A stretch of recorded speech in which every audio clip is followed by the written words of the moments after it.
Okay.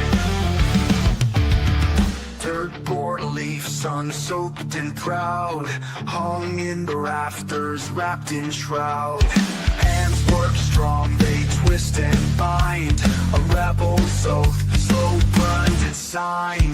Burn it all, let the embers soar, gold in the ash and coal in the core. No masters here, no gates to climb, we blaze the trail, we love that time.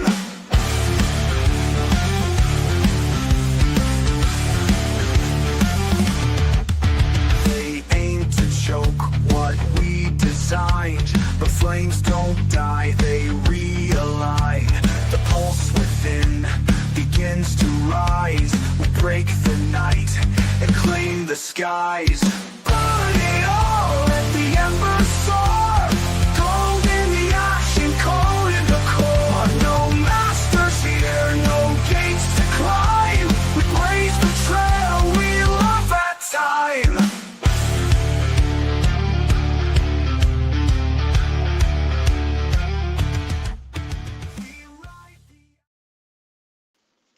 Well, hello, welcome to Burn It All.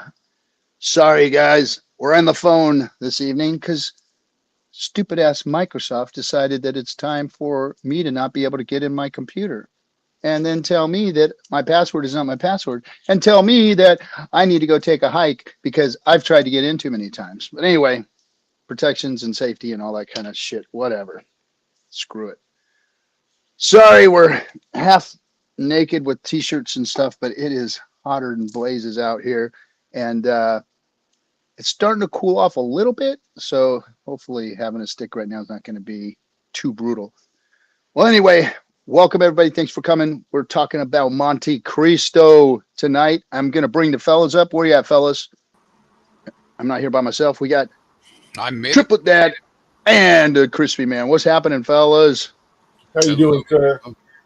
I am all flustered from not being able to get in my computer. That's where I am. Sucks. Yeah. It always does it like at times like this, like right when you're rushing. I had parent-teacher conference, ran there, had to be late here, of course. We've missed 2 shows in a row, so we didn't want to miss another one. And, of course, in the end, the computer decided it doesn't want to participate. So what's happening with you fellas?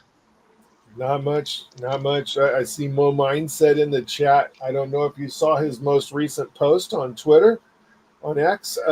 He had our Richard Hart themed paintings in a square in Europe today. It was pretty awesome. I saw that.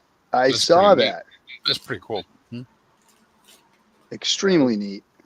Yeah, it's pretty cool, bud. Are we allowed to cut and burn yet, buddy? Yeah, since we're so late, let's go ahead and slash and burn. Yeah. All right. And then we'll chat then before we get into this any deeper. So here's something I didn't know. I've known about Monte Cristo, like forever, like the name, right? But maybe some other people might be wondering, like, where did that come from? Well, boys and girls, ladies and gentlemen, and everybody else, right? There was a time where we didn't have things like electronic devices. And people would be like in these factories, rolling these cigars. And so what did they have? Somebody volunteered to read books. And what book did they read? One of the most favorite books was The Count of Monte Cristo. And thus, that's how we ended up with a cigar brand called Monte Cristo. And it's from like 1935. I knew about the book part. That was popular in all cigar places. They would just sit there, and a guy was paid to read books in the middle of the floor while everybody rolled around him. Well, they still do it. Yeah, I didn't know the Monte Cristo story was the impetus of the brand. That's it, baby. That's pretty cool, man. I was just thinking like I ought to come up with a brand based on some book name, right? Or that, I don't know if you guys can see it, is a Monte Cristo White Series Torpedo. Yeah, I just have the white. It's got some nice bloom on it, though. You can even see that a little bit on there. But oh, that's nice. Yeah. Oh, I don't know if you know this, RG, but your screen is black. Yeah, I am. Just let you know. You can hear me though, right? Yes. Yeah, I should have this up in just a minute. All right. But yeah, I'm slashed and burning right now too. I can't see the chat yet. Maybe you can go in the chat and say hello to everybody real quick while I'm doing this. We're just going to have to trust you. All right. So we got Tam Tam in the house. Hello, my lovelies. How are you, Tam Tam? You're awesome. Dorsey, imagine growing up without electronic devices. It was a glorious time, my friend. It was a glorious time. that's crazy, though, huh?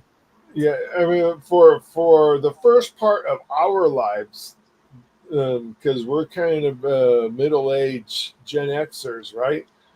We didn't have even video game systems. Yeah. Mm-mm. No, dude, man, I remember I played my first video game the day that Star Wars came out, the very first movie. Wow. That was my That first time. was about the same time I played Pong. Yeah, yeah. Pong was the first video game I ever played.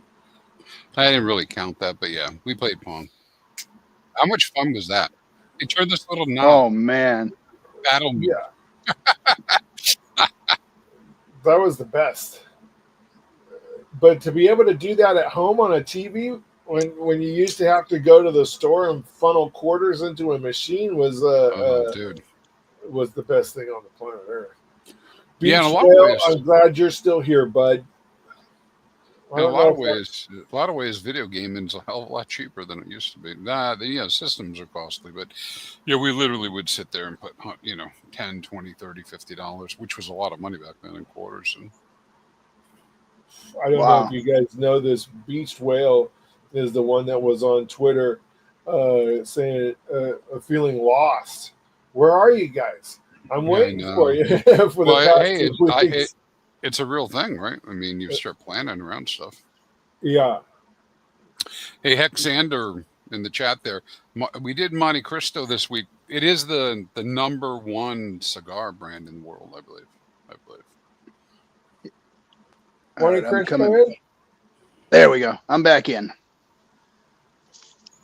Yeah, and they're so obviously the ones that we have here are the American managed blend, which is out of the Garcia family Tabacaleria in the Dominican, and I think Nicaragua too. They got both places now, but this is the non-Cuban version. There's the Cuban version, but they say these are equal to quality, equal to popularity, equal to taste and all that. And so for those of you who don't know, Cuban cigars, because of the embargoes, because of Cuba kind of being pushed aside, there was no protections for them for their brand. So Cohiba, Monte Cristo, Bolivar, you name it, all of them were copied and put out by other countries. So that's why we have a Cohiba brand when Cohiba is really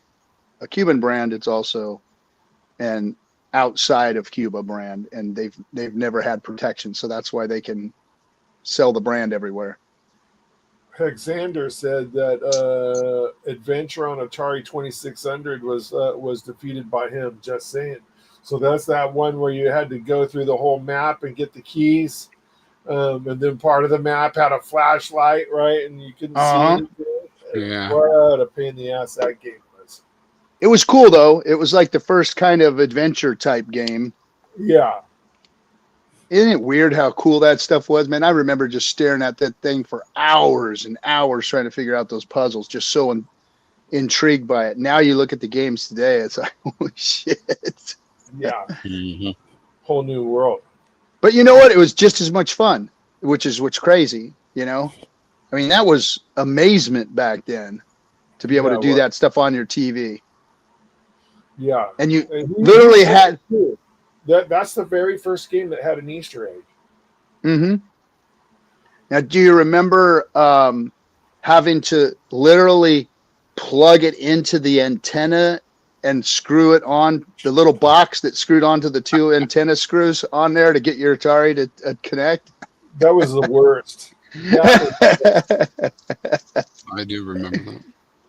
That's wild. find the channel with the worst reception and put it on that one. Otherwise, it would bleed through. It's such a freaking mess. Oh my God. And then you'd be putting aluminum foil on stuff on the rabbit ears to get rid of any static and shit that you might have had. Unbelievable. That's messed up, man. That's old. That's old right there. Didn't have no HDMI cables, that's for sure. No, that is for sure.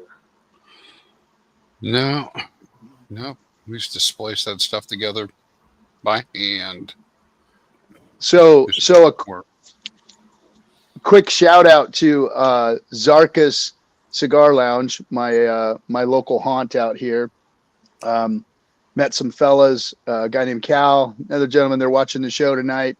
Shout out to you guys. Good times at that lounge for sure.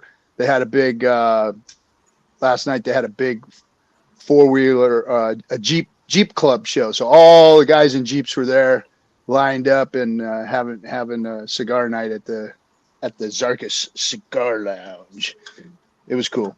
Good times over there. So today, there's a Starbucks and a Shell gas station not far from my house, right off of 101. And I go over there to get a coffee this morning, and because Shell has the best gas, right? The people inside that gas station, it was unbelievable. Everybody's going down to Car Week in Monterey for the Concours and everything. Oh, yeah. So I show up at that gas station or just show up in that area just to go get a coffee at the Starbucks drive-thru, and there's 2 Lambos, 2 McLarens, a ginormous BMW. I don't even know what it was. It had to be the 7 Series something, but it looked freaking, it was gigantic. If that was the new 7 Series, that's like right up there with Maybachs, right? There was a 911 Turbo, a GT AMG Mercedes.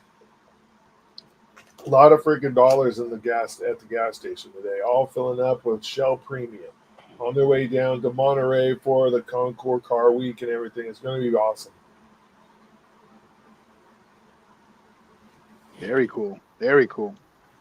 Very nice. I like those McLarens. I don't think I'd ever get one, but I like how they look. They drive nice too. I got to drive one for a long extended weekend out there in Florida one time. Shout out to my buddy Rackham for putting that together for me. Thank you, sir. The 720, I think it was. Wow. What a machine. Precision machine, man. Surgical. It was badass. Badass. Very cool. You liked it? Yeah, I really did. I really did. I would rather have a McLaren than a Lambo, that's for sure. I'm privy to Porsches, but that McLaren was really, really nice. Really nice. So he's been on the computer all day getting little glimpses and hints of what this new Lambo is going to be, because he's a Lambo guy, yeah. And he's going bonkers. He's absolutely going bonkers. Yeah. It looks, the silhouette from the back looks very much like a Mura. Like it has it doesn't, it's not like a continuous wedge that goes up over the back like SVJs and all of that, and Countach's and everything, or Huracans. It has a bubble in the middle.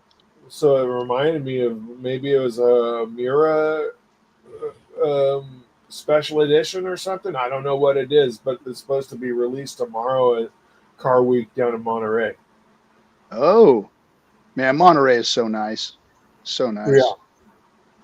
What do they call the big Porsche show there? That's the Tour de France or something like that. Well, right now is the Concours d'Elegance. Concours d'Elegance. That's it. The Concours. Yeah. So that is the finale of the car week, right? So Okay. on my way down there one year, I'm watching all these guys go towards LA, and there's the big K barrier in the center of the road, right? And the only thing I saw coming towards me was a bunch of wings that were high enough to be over the K barrier. It was just wing, like that. Going, it's bonkers, buddy. There's billions of dollars of cars down there right now. Oh yeah, yeah. It's just insane.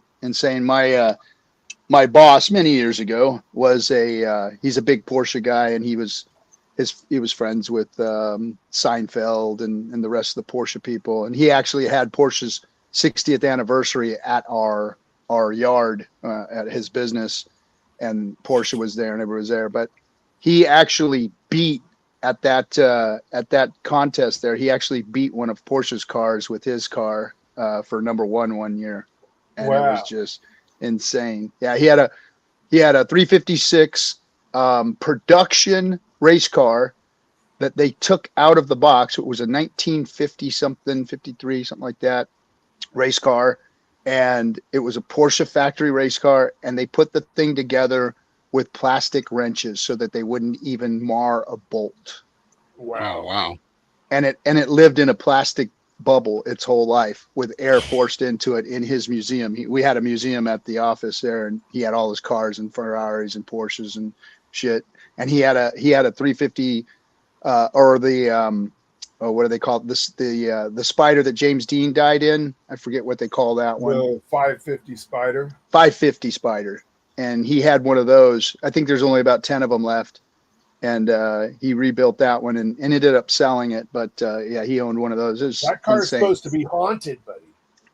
Yeah. Well, they called it the little bastard. He wrecked that car, right? And the motor was still good, and that got put into a race car, and that guy died too. Yep.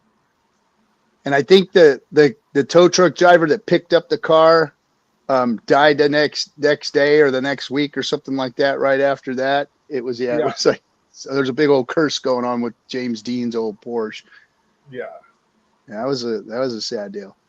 So anyway, back to cigars. We're supposed to, I mean, it's just like lounge talk, and we'll get into crypto here in a minute too, because, hey, ETH is about ready to hit all-time highs. But real quick, I didn't say what cigar I have. I have the Monte Cristo M, and it's like supposed to be one of their top limited editions cigars that they put out, and it's really nice. I'm not a big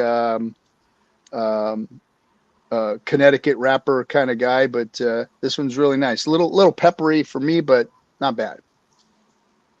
I think maybe this one's a little peppery for me. Well, this one's a little peppery. I don't mind it, but it is a little peppery. What do you think of yours, Crispy, man? You and I basically have the same cigar, just a different profile. Yeah, it's pretty smooth. I like the draw on it, and I like peppery. And plus, I also like medium. So, I mean, this is a really good smoke.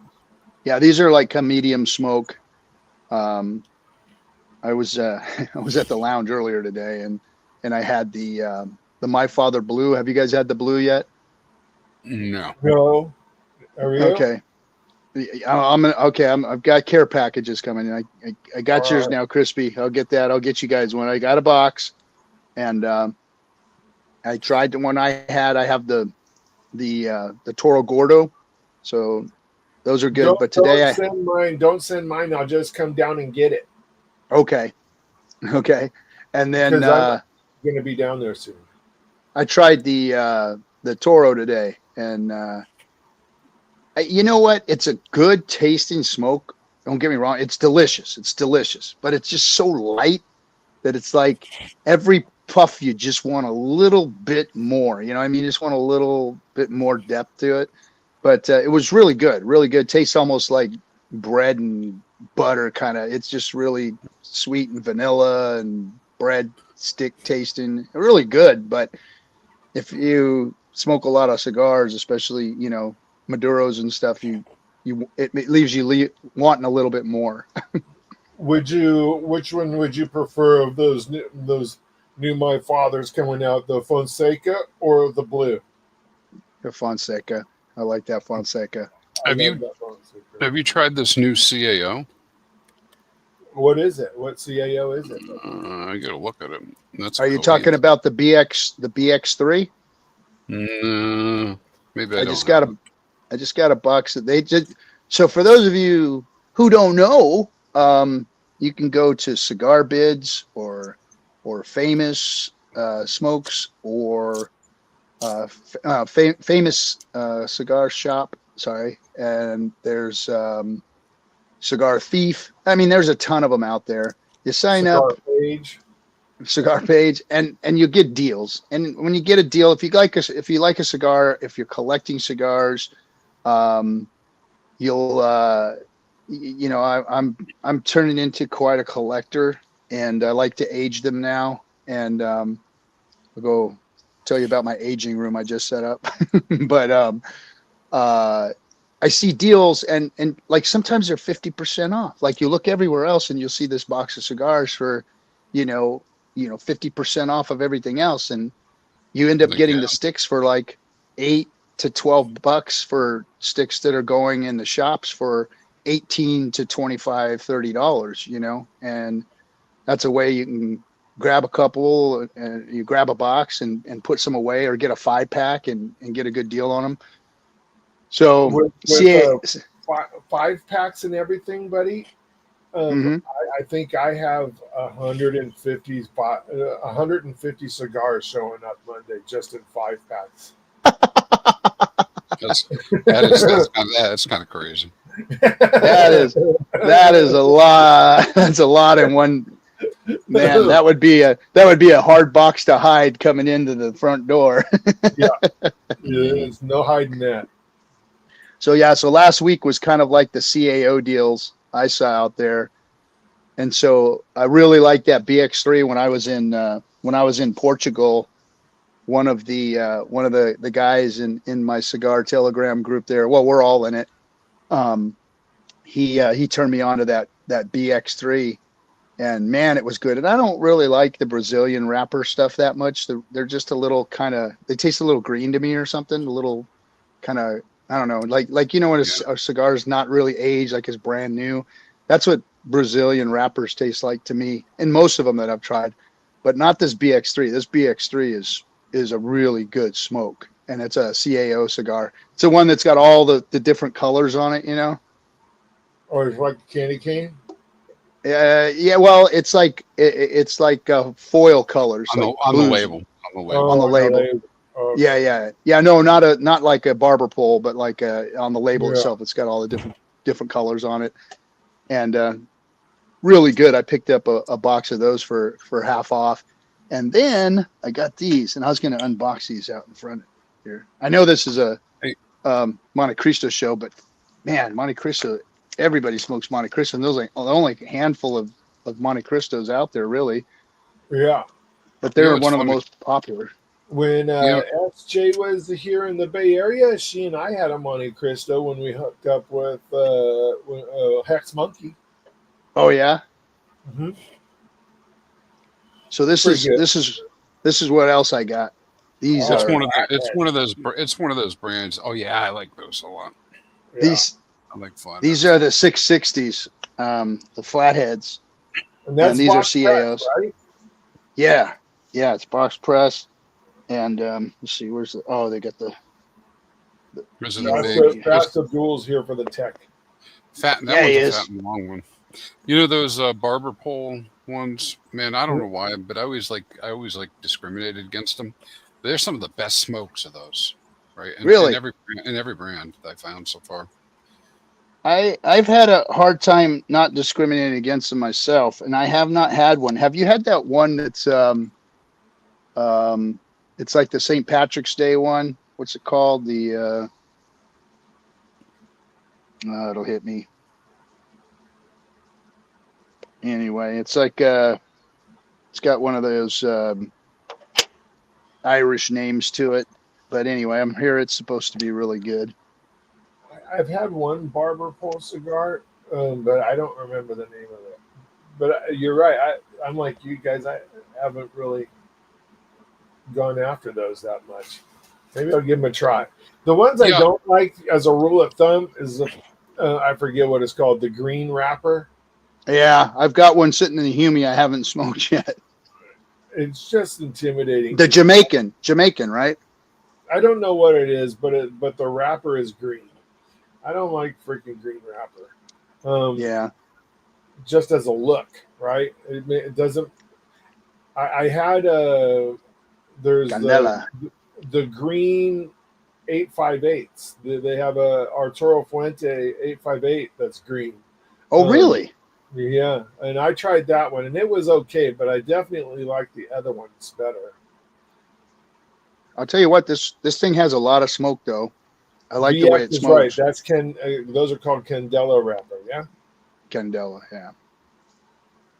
And this is smoking really nice. Getting deep into the first third here, getting deep into the first third is really nice. It was a little peppery at first. Now it's mellowing out, tasting really good. Yeah, this is one that kind of makes me float, like anti-gravity, you know.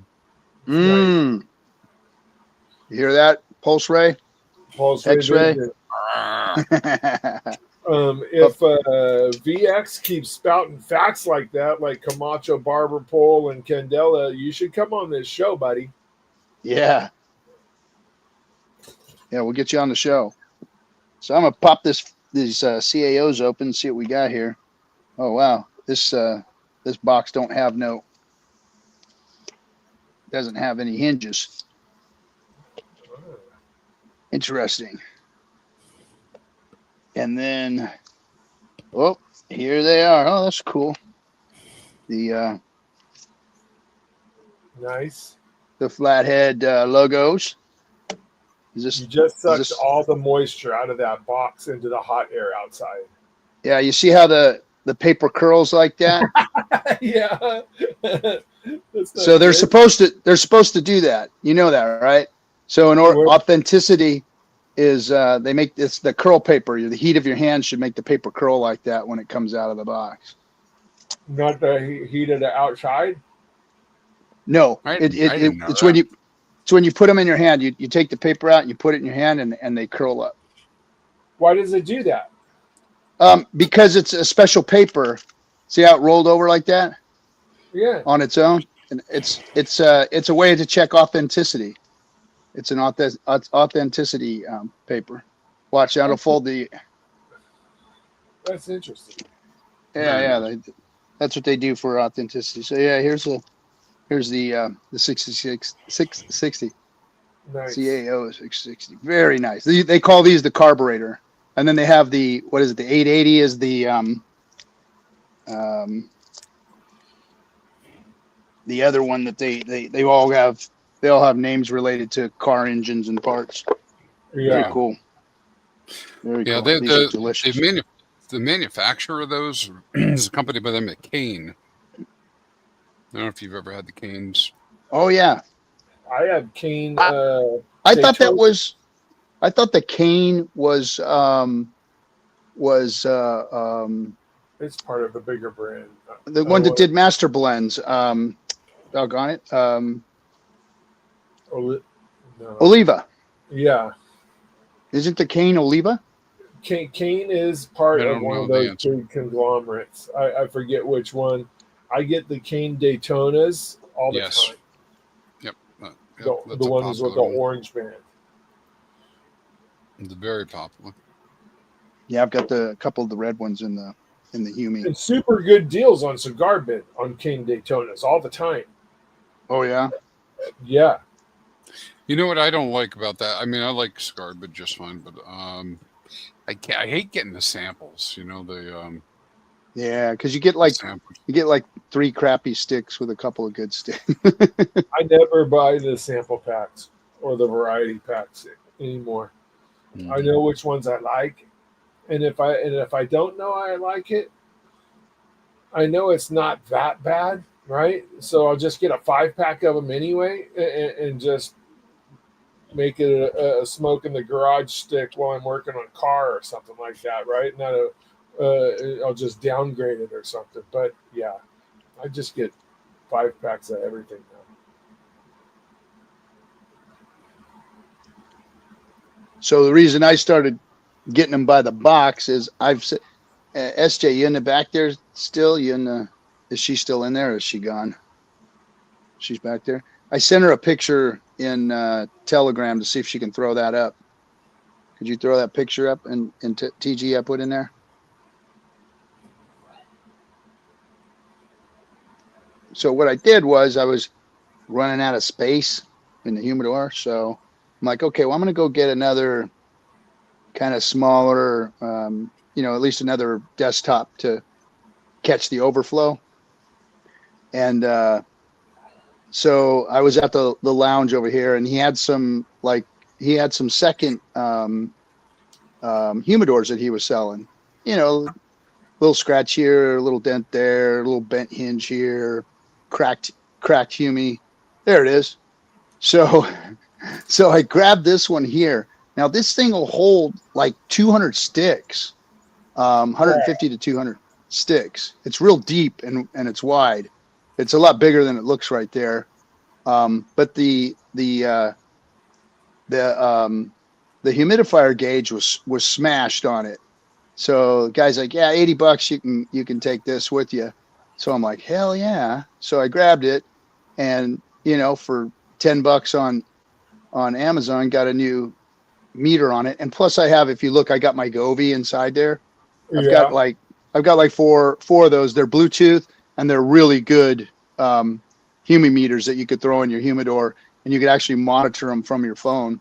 So so I've been seasoning this, because what I'm going to do with this is my aging room. And whenever I get a box from now on that I want to put away and age, like my Andalusian bulls that I have in there, I'm going to use this as my aging room and stack all my boxes in here and take a few out and put them in my humidor. But then whatever goes in there stays in there for at least a year or more. So that's going to be my aging room. Nice. I'm trying to get SJ the my plastic doesn't have the size of this. Oh, look at VX1 says samplers are always wrapped too tight. You know what, dude? You're right. They put them in those plastics, and they bring them in tight. And I don't know if that messes them up or not, but yeah, they do come in real tight like that. I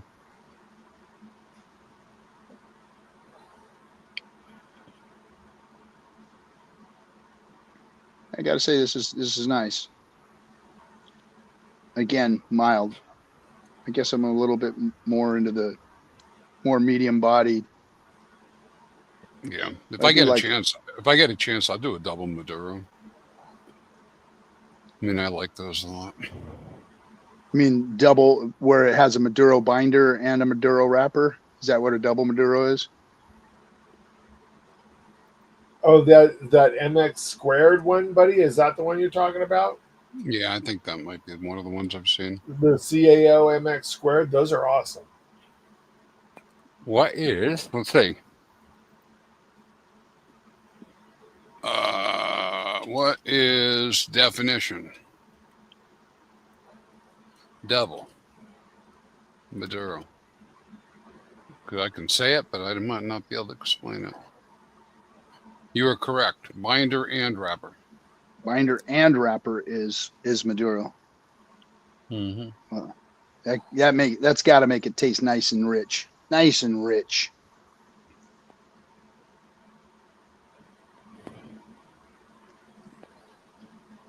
Yeah, this is nice. The retrohale on it is real nice too. Good stick. It's so funny. So much of the cigars are wrapped into like chocolate taste, coffee taste.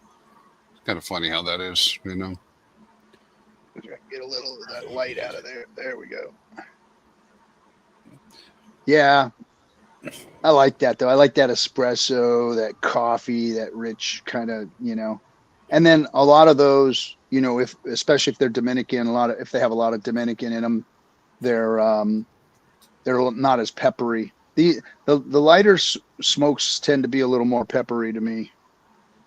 Hmm. The lighter I wrappers. just, I just sent SJ a picture of some of the cars that were at the gas station. One of them is, you know, that Hurricane that was set up for off road. Mm. The off road version Hurricane. It has like a roof rack and plastic fender wells, like fender flares and lights on the hood. One of them was one of those. Oh shit! So check this out. You'll dig this, triplet. My boss that had the Porsches, he was Yeah. on a list. So every year he got one of, I don't know how many people get the first run of the production badass Porsches that come out, but he had the option either to buy it or sell his spot in line every year. Right. And one year he bought this RUF. I think it was a 90, 91, 92, something around there. It might have even been a 94 RUF 4-wheel drive Porsche. And he's got all these pictures of him. They took it out to Pismo and they ran it through the dunes at Pismo. Oh, This my brand God. new RUF Porsche with 4-wheel drive just blowing through the dunes. That's crazy.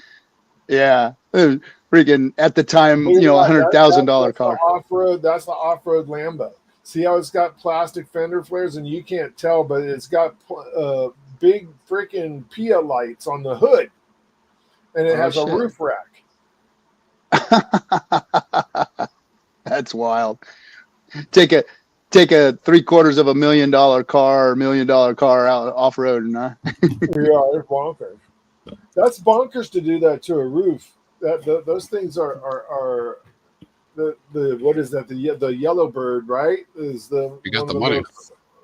Yeah, but guys, Porsches on the planet Earth. yeah, guys that can afford those cars, they don't care what they do to them. Yeah, that's what I'm thinking. Now, a pleb that gets rich on crypto and goes out and buys a Lambo, cherishes it, and Yeah. lives in a rented house or apartment and drives around in it until he has to get the transmission serviced or new tires on it, and then it sits in the garage because he can't afford it. Those things are like 15 G's, 20 G's a year just to service them, right? Yeah, Yep. that's a lot. Or more. Yeah. You should ask Rack, how much it costs to service those things. It's just the tires alone. Well, if you buy enough of them and you never drive them, then there's not much servicing, right? So, Yeah. Yeah. That's true. right. That's why you're driving the Jeep around all over the place or whatever, right? Yeah, drive the Lexus around and hammer those on the weekends, yeah? Do you drive a Jeep, triplet? No, I have a 4Runner and a big ass van and a big ass truck. Nice. I Okay. have No, kind of a unicorn van. I just drive an old Ford Pinto myself. Nice. I got a Toyota Tacoma, I've seen it. a Taco. Those are awesome. Yeah, I love it, man. My dad, when those first came out, I was driving around with my dad, and his vision far was spotty sometimes, right? And he goes, "Why did Toyota call their new truck Taquerias?" Because he's looking at the Tacoma, and if you put a space in that M, it looks like Taqueria, right? He thought for sure those trucks were called Taquerias. And I was just going, that's either a sign you're hungry or we need to get glasses. Yeah. Well, I was looking at the Jeep. So at this lounge that I was at, they had their 4-wheel drive Jeep night, and there were a couple of runners in there and whatnot, but they were mostly all Jeeps, and they were just all set up, just beautiful, and they look great. They're fun to drive for like 2 blocks, but you just don't want to drive around all day in one of those Jeeps like that, man. It's just no fun at all. I mean, they're fun for, like I said, for a couple of blocks, and they're really cool. But then to get around and drive around, they're just no way. And those guys have bucks in those things, man. Oh yeah, they dump money into those, buddy. People don't realize how much money you could put one of those cars next to a Lambo, and one guy might have just as much into that car as he does a Lambo. Wow. Those things they dump dollars into. I do like the Raptor Bronco. Oh, I love that car. that thing's a good looking beast, man. It is a good looking beast. As a matter of fact, there was one there. There was one there. And Yeah, that's that Raptor Bronco. That's become the people mover of Southern California. If you're in the traffic jam on Highway 1 in Laguna Beach, it's Bronco. It's unbelievable how many Broncos are down there. Oh yeah, they're all over the place out here. Yeah, that is the new soccer mom car for sure. 100%. So little bit into crypto now. Where are we at on ETH? Anybody seen? I've been busy today. Anybody seen the price? We cracking all time highs yet? Are we 4.9, 4.8? Where are we? We're at a little pullback. Little pullback. Well, it was hot and heavy all week, so I would imagine that. I was thinking maybe tomorrow we were going to see all time highs. Maybe if we're getting a pullback already, maybe it'll cool off till next week. Crispy and I were in Randy's meeting this afternoon or this evening. Do you think that those numbers had anything to do with the pullback, Crispy? The inflation index or whatever the number, whatever number he was quoting. I'm sure it did. I joined about 5 minutes late, so it was already in that conversation. Okay, but it could be. But I'm looking at the chart right now, guys, and okay, we call it a pullback, but I don't know that it's really a pullback. It's at 46.26. It broke through 3 days ago resistance. It did 4 days of testing on one of the levels, and now it's kind of got what I would expect. It could, we know it can always go back down, right? But I mean, I would expect it's going to go up to that 5,600 level, 5,500 level, and test. Oh yeah. And then once it gets past that, I don't know if we get mad. I kind of want it to go slow, man. If it goes slow, we have an opportunity for much bigger highs. Like I'd like to see the 34K, come in.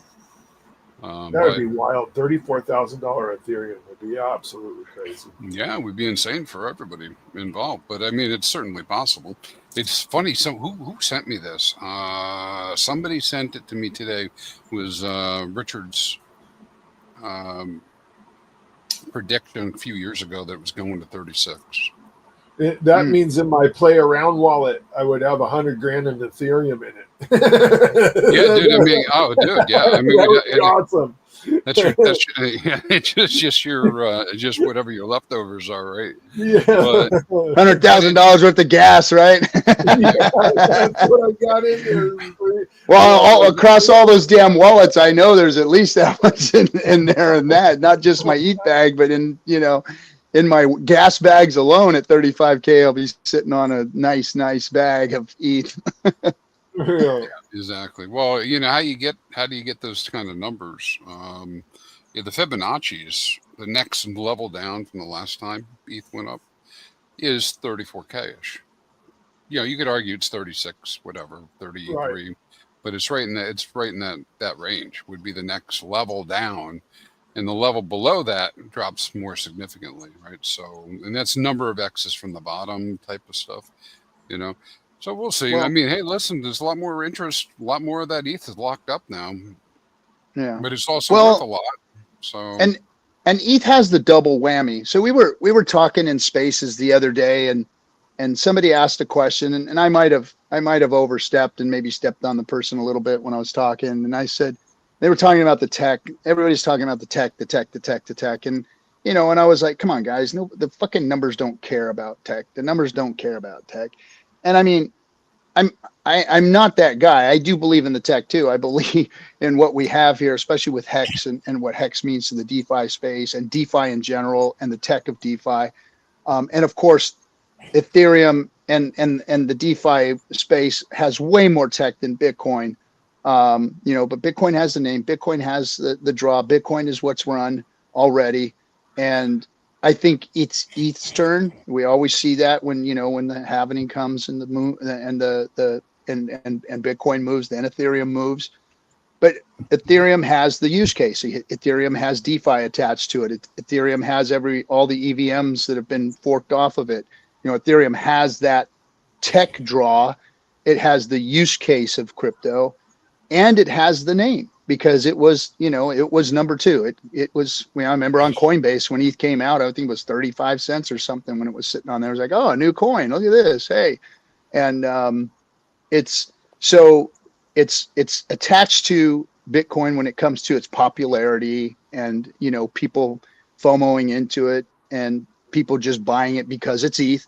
And then it also has the tech. It has the draw of the whole crypto space. Everybody want to use it, so there is no reason why it shouldn't do that many X's. In another video I think Richard said, when it 40 X's. And what does that put its price at, from when he said that 2 years ago, 3 years ago, Yeah, it's crazy.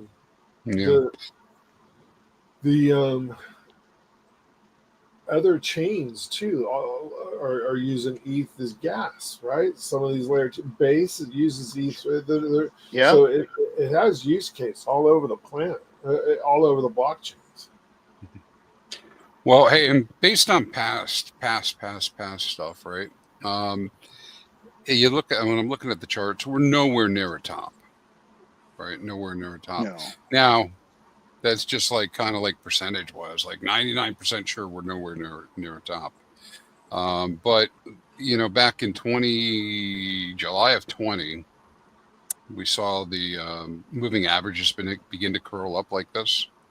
And it took 290 days, almost a full year, right? But 290 days for it to get to the top, which kind of adds ammo to this idea that, hey, maybe we're going to see a double top, maybe. Or an elongated top. Or something that goes into next year. But the thing is, we're not going to be able to predict it. I mean, I know some people make a living trying to predict it.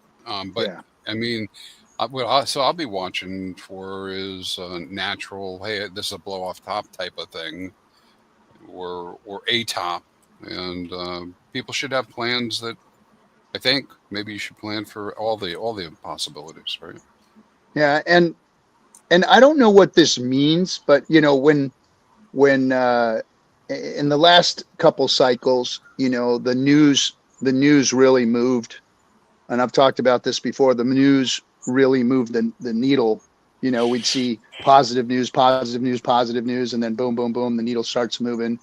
And there's been a lot of positive news, but I haven't seen retail getting fired up and excited, and that's one thing that I haven't been able to factor in properly is when are we going to see what's going to spark retail? Is retail kind of like jammed up because of the financial climate, the political climate, everything that's going on out there, and they're just not looking at crypto yet? Because crypto's kind of, even though it's in the news all the time, and we hit a $4 trillion market cap, it's still kind of like, I don't see retail's excitement yet. I see a lot of institutional excitement, but I haven't seen like a whole bunch of retail excitement. Well, go ahead, Crispy. Sorry. I was just going to say, think back to when you were a retail.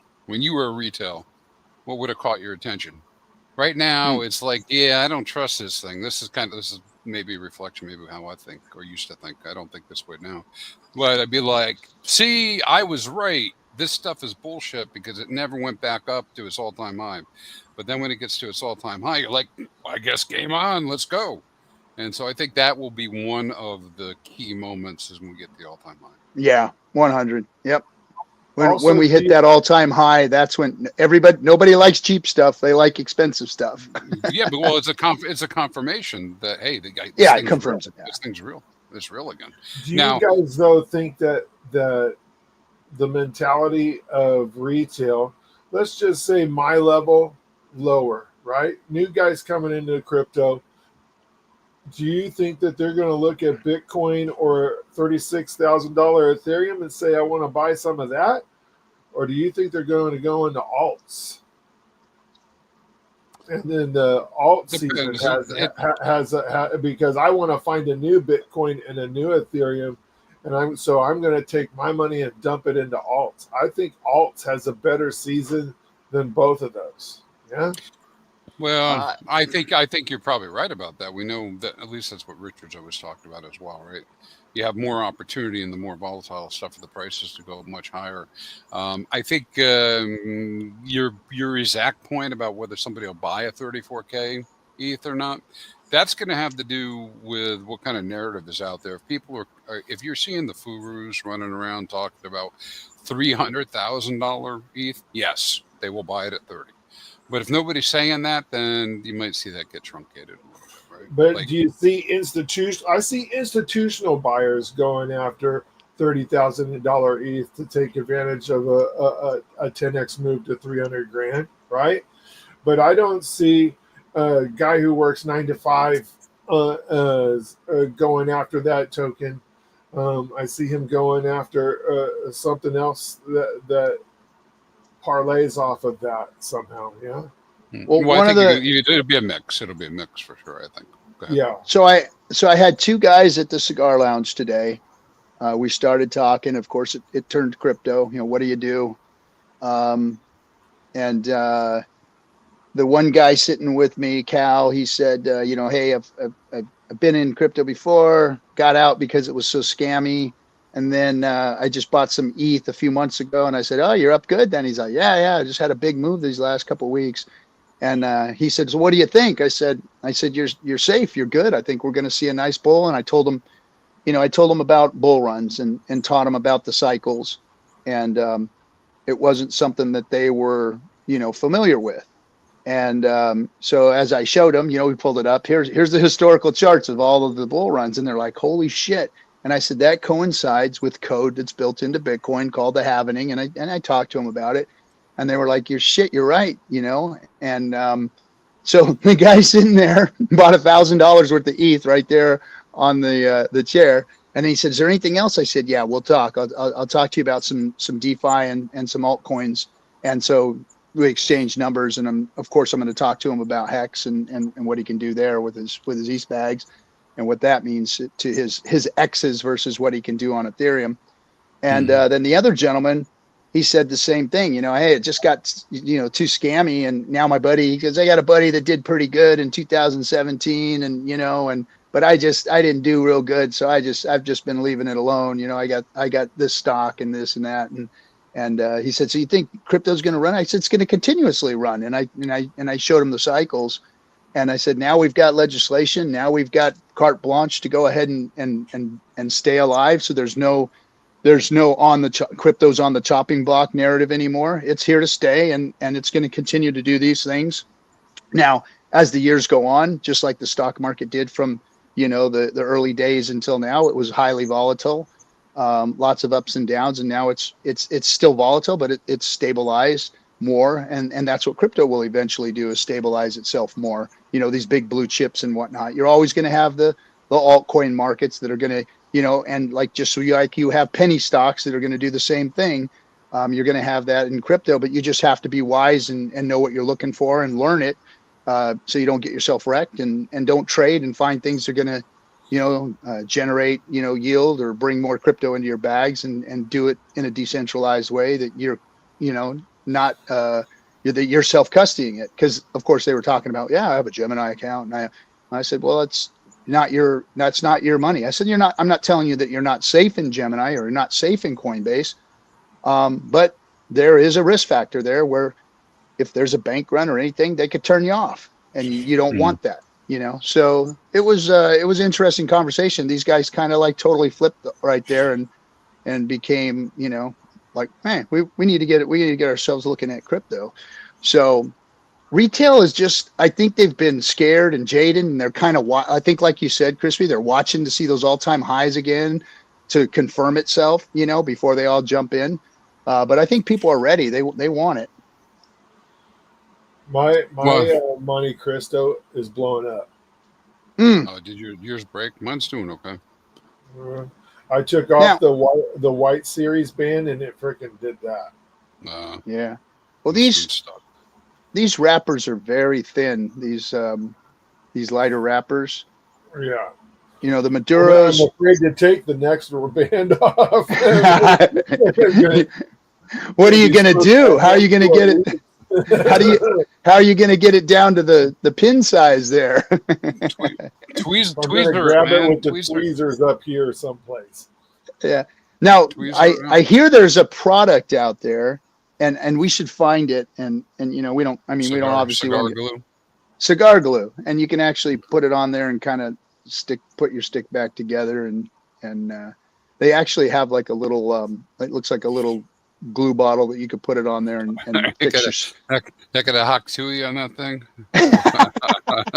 Yeah, I think that's just bottled spit. Yeah. I think that might be the name. I don't know. When they come unraveled, like if they don't tear like that, if they come unraveled, I will put a little envelope lick on the glue there and see if it'll glue back down. Yeah. Hey, I've been known just to smoke the binder, man. So Yeah. I'm not gonna, I'll just cut that. I'll just cut it away if it's too much of a problem. Those leaves right there are what put holes on my shirts right here. When they let it fire and drop on my chest all the time. Don't all of your shirts have holes in them right there? Yeah. It's important to not wear flammable clothes. That's for sure. I was thinking about this today, looking at those cars, right? Would I smoke cigars in one of those cars? You wouldn't. I wouldn't smoke a cigar in my 1966 beat up Volkswagen Bug. See, part of the freaking fun for me, like on going on a road trip, is putting down the windows, lighting up a cigar, and hitting high five, freaking coming your way, right? But how do you do that without the ash going all over the place? And I don't care. It's the truth. That's what vacuums are for, right? Yeah, I'll get the car detailed or something when I get home if it's really bad, right? But since it's a 4Runner, the back window goes down, right? It's the only way I could get the fur from my husky out of the car is just roll all the windows down, and I look like a freaking vacuum going down the street. But that I love freaking hitting the road, smoking a cigar with the dirt bikes or my side by side in the back. It's kind of the joy of a road trip for me. And I was just trying to think, would I do that in a new Lambo? Would I do that? No. Would I do that in like a 993 Porsche, right? I don't even fart in my cars, man. No way. No way I'd smoke a cigar in a Lambo. I would for sure smoke a cigar in your Lambo. You know what I'm gonna do? I'm gonna get a car just for cigars. A cigar car. That was the solution, right? Maybe there you go. A car that I just roll with cigars. This is a nice hat, Mr. Max. Thank you, sir. I'll get a TRD runner with a little bitty water on the back and make Hex 10,000X again. Matt Max is in the chat. I think that would be a good car to do it in. Is a nice runner. Get one of those widow ladder, those little magnetic ladders. I will. I keep threatening my wife to get one of those for her for Christmas and put it under the tree. Oh, you like the widow ladder? Like that? No. It's funny. A little bitty water. Hey, by the way, SJ, yes, I can see the chat. So I'll say hi. Hey, Rip City. Hex, Pulse Jiu-Jitsu, Fast Abdul, the man, the myth, the lender, Hexander. What's up? What's up, everybody? Pesky Girl's in there. Hey, hey, hey. Who else is in there? Look at all that. Hanson. Dorsey, what's up? Dorsey, Boomer Times. Yeah, Boomer. I boomered my. We're not Come-ins. boomers. We're Gen X. Hey, RH Max is there. By the way, shout out to RH Max. Thanks, RH Max, for putting those hats together, man. I appreciate you, bro. Thanks. I love it, man. It was awesome. I appreciate you, man. And if you guys are curious about Hex, next week, RH Max is having a conference 5 days. I think it's 5 days ahead, right? Mm-hmm. So take a look at RH Max's Twitter account, X account. Get the scheduling, but it should be a good time. Heck yeah, always is. Always is. I will be there for damn sure. You got me, Max. If you allow me, I'll be there. I will be there. And hey, MVS Crypto in the chat. If you have not followed MVS Crypto, I am literally going to just pull up MVS Crypto's Twitter feed. So go out there and follow him, everybody. He has the best rundown on crypto news, Hex news. If you want it, you want to get the real scoop on what's going on in the community, what's going on with Hex, go ahead and hit Twitter and hit MVS Crypto.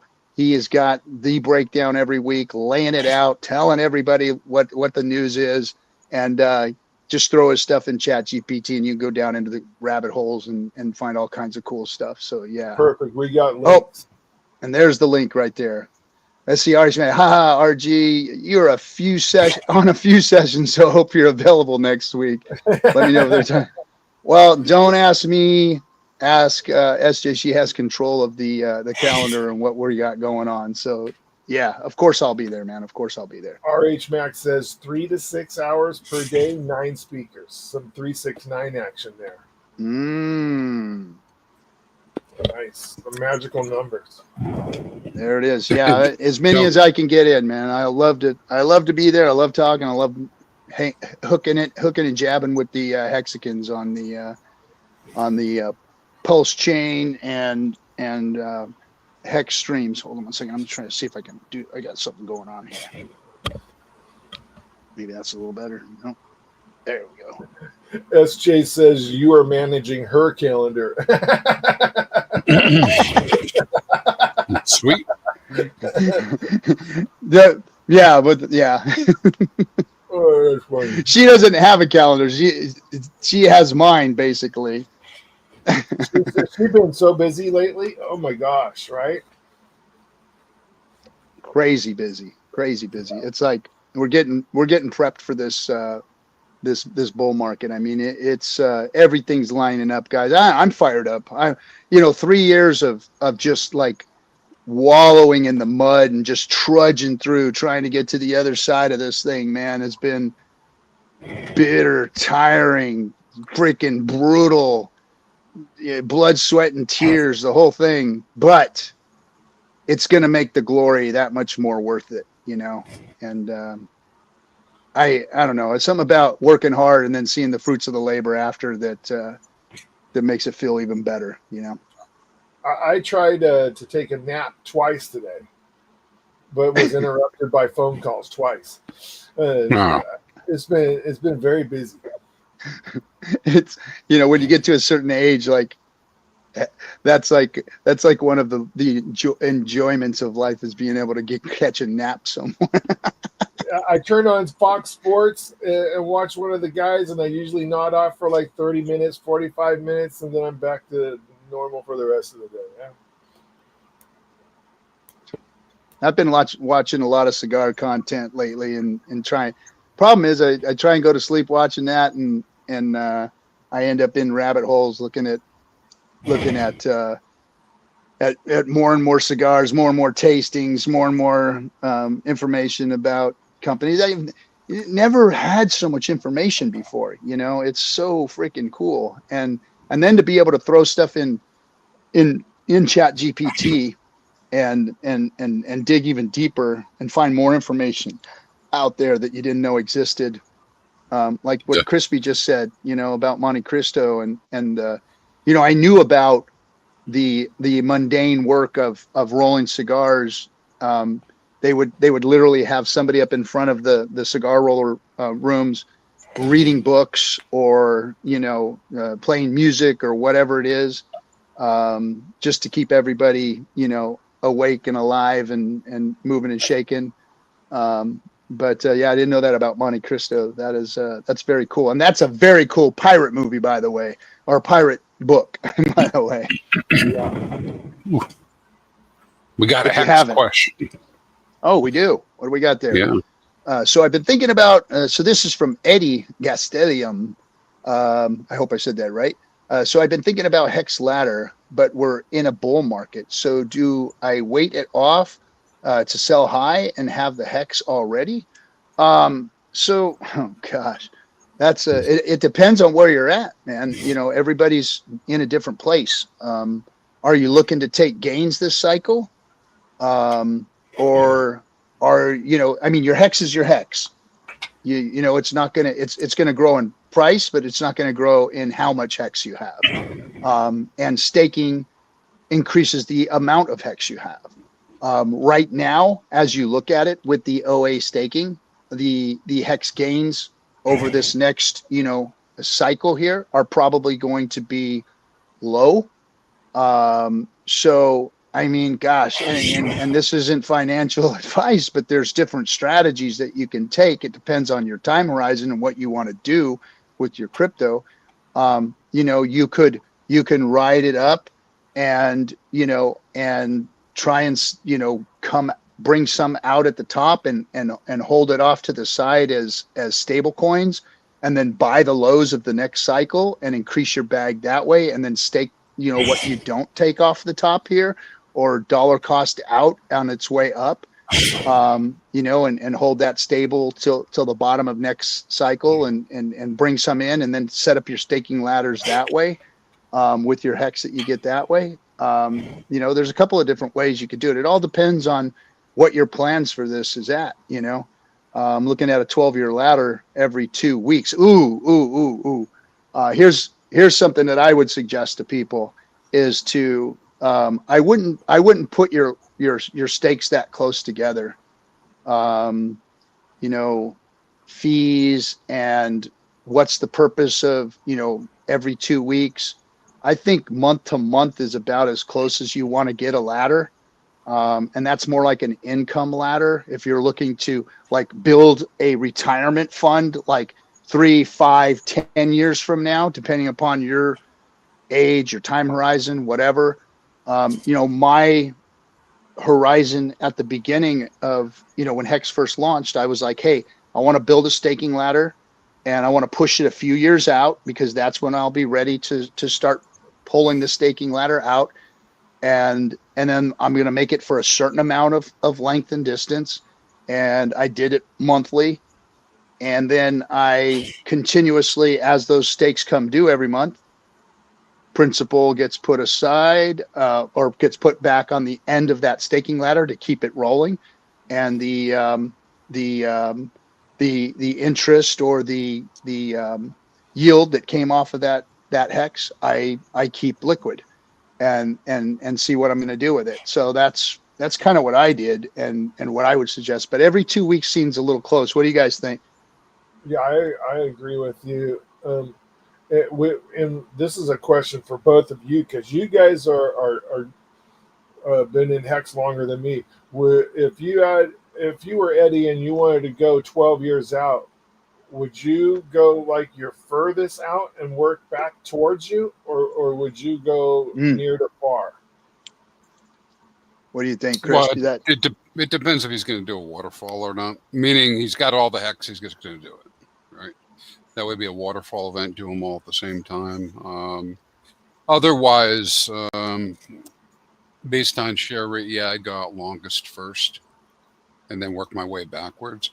But I think what RG had said is it really depends on your situation, right? I always break it down to 3 strategies: short, medium, and long. What do I want now? What do I want to have happen next cycle? And then what's my long term, right? Because it makes a difference. If you're not looking to exit, then why wouldn't you get the T-shares now, right? If Yeah. that was your plan, right? Why wouldn't you do that? But if you're looking to exit, then we know you got to have it. And this is a totally different formula between this and when somebody's like, "Hey, should I buy at the high and stake it?" Like, probably not a good idea. But Hexo had a really good approach, and I think it's not a bad way to think about it. But I get what it's Jose was talking. I know Eddie was talking about it.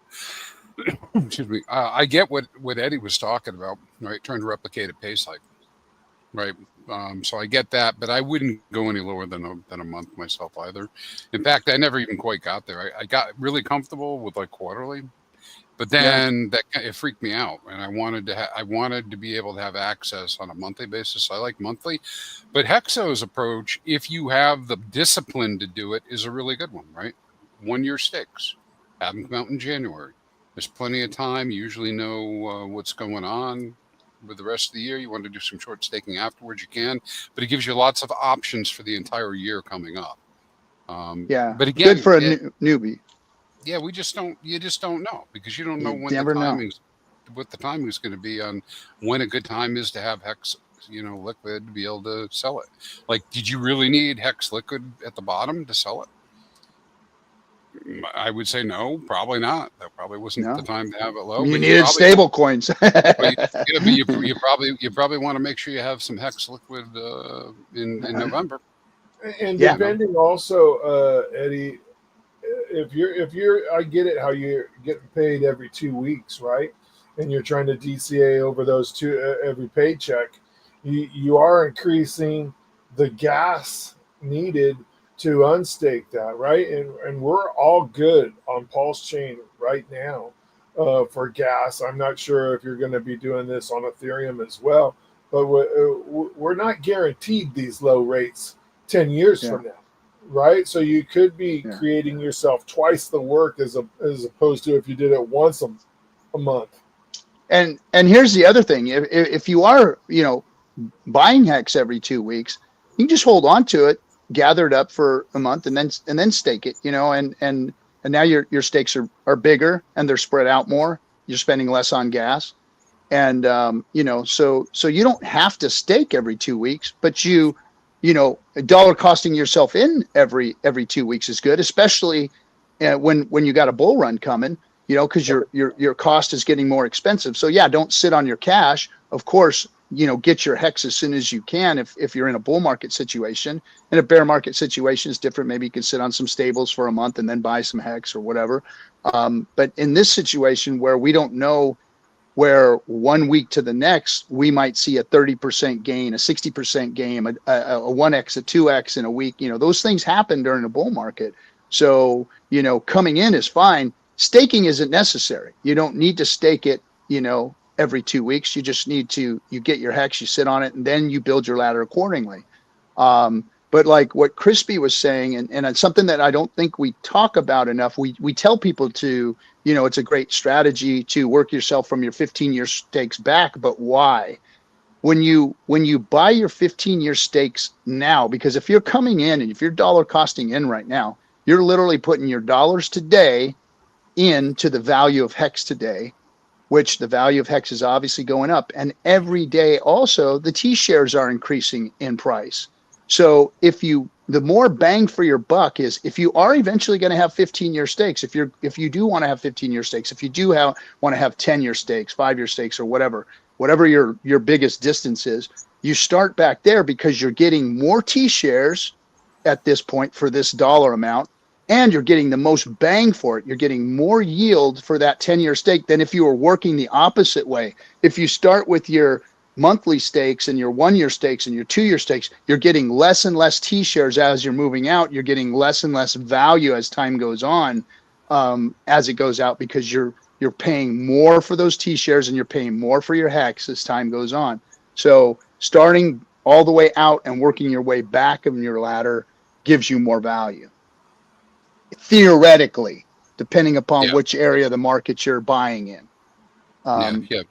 Yeah, and a lot of this is like way too detailed for like most people, right? Like me, there's something to be said for just keeping it simple, and because I'm obviously the guy who's got a spreadsheet, and I want to get exactly the best deal. But I mean, some of these numbers are so close. Other than going out further and working backwards, being the right approach, I think. Yeah. The numbers probably aren't going to mean a lot of difference right now, though we will see in a few months some pretty sharp increases in the T-shirt rate, which kind of lends itself to what you're saying, Audrey. We will see that Yeah. happen. The other thing is we all talk a really good game, and maybe everybody who talks it actually lives it, right, and walks the walk. But there's something about being the guy to try to figure out when the top is and actually sell the top.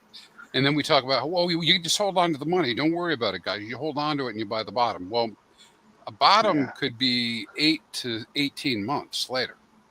Yeah. And you might not even recognize it when it comes, right? So what you're saying is just say like a year, you got to be willing to be able to figure out how to hold on to that value if you did sell a top and hold on to it for a year. Can you do that? Big payday stakes coming out, you guys? When's what now? When are big paydays? They've already been coming out. They've been coming out. Yeah. The short ones. Yeah. I've got big payday stakes that have come out. Yeah, we're smack dab in the center of the 10-year big payday stakes now. Yeah, we're getting ready for the fives. The fives are coming out, and that's the first big kind of swath of the big stakes and stuff is at 5 years. So we're going to see a lot of those stakes coming out during this here run. And then, of course, the next big one is the 7.5 year stakes. Now, 7.5 year stakes are going to be the 15-year stakes halfway point, meaning that you can pull all of your principal out. Now, depending on the price of hex, that's going to determine what happens at that 7.5 year mark. Now, a lot of those stakes are big payday stakes, so they're not going to want to dump all that. So I don't know exactly what's going to happen, but it depends on where hex ends up this cycle and where it goes into the bear market at, what its lows are at, what's going to happen at the 7.5 year mark. But I know, a lot of 5 year stakes are going to come out, and this bull market will probably eat a lot of that up. But the 7.5 year comes, that's going to be kind of a tell. Depending upon where we are, it's probably going to be the beginning of a big bear market dip. But again, who knows? Yeah. Well, the numbers show us. I mean, a lot of people won't feel this way about it, but the amount of hex that's actually being released into the wild is going down. It's on a downtrend. Yeah. Right. And most people say, "Oh, that's bullshit." Again, no, there's no way. Look at there's billions every month. I know. I see it. Right. But I mean, when I look at the actual non-OA stakes that are out there and the way it's stepping down, less and less and less and less hex is coming out. And then, of course, we have the potential emergency end stakes, right, that might happen, which when I made a comment a minute ago, we're halfway through the 10-year stake from big payday now. And so a lot of those could be emergency end stake, but people are not capitulating. But you might see capitulation with much higher prices. So we'll have to wait and see. I mean, if hex is free, if you're looking for a place to buy hex and you're finding fees on Uniswap, on Ethereum, abusive, try CowSwap, bud. CowSwap, yeah. Yeah, pulse X reflections.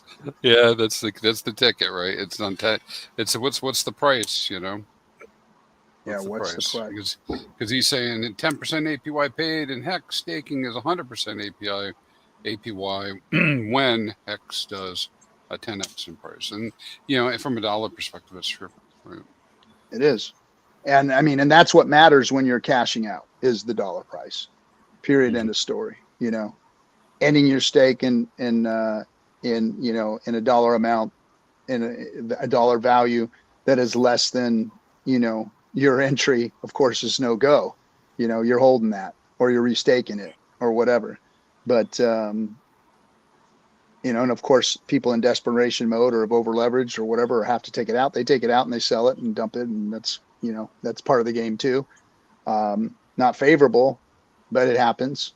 Because people didn't you don't prepare and you don't know. Like you said, a lot of this is unknown, and that's a lot of things that a lot of shows, a lot of these gurus out there won't tell you. It's all, strawberries and orgasms.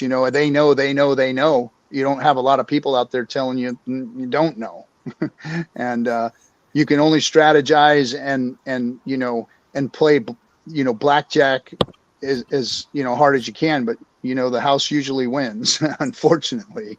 And you just gotta, like when you are going back into the market, you don't just take your whole bag and dump it into the market when you think it's the bottom, because when you think it's the bottom, there's still more bottom, and there's still more bottom on that bottom, on that bottom, on that bottom.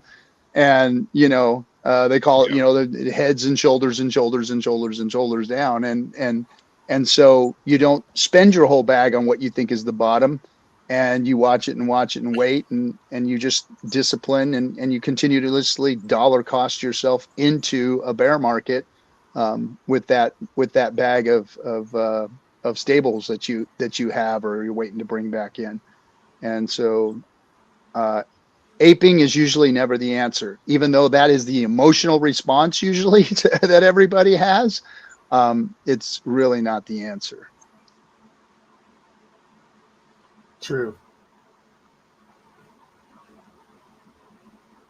You can do what I do. Well, that's why time in the market kind of beats all that. That's kind of where the whole staking comes in, anyways, right? The idea that if you can make it through, a couple cycles, you're in a much better spot if things are all surviving the way you expect it to, right? Yeah. I mean, I didn't, why would you have sold if you were lucky enough to have, sub $1,000 Bitcoin? Did you sell it at 20? Maybe. A lot of people did, right? Did you sell it at 60? Well, how do you like 120? Right? It's only been 12 years.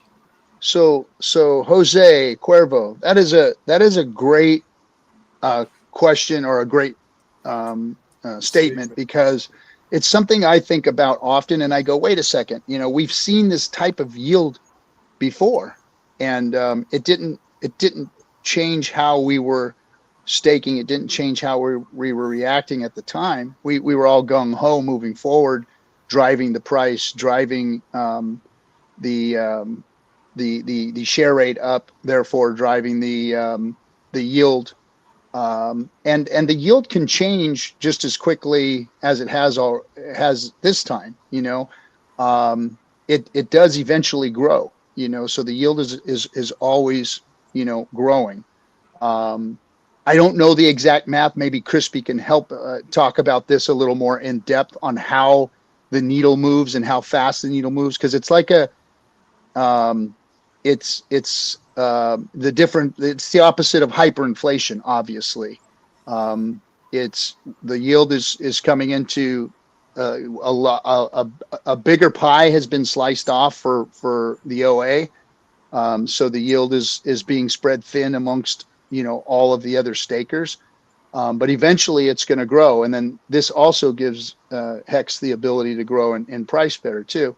But as far as where, maybe you can explain it, Crispy, from the beginning, when we were staking at first and we were seeing this type of yield, to where we are now.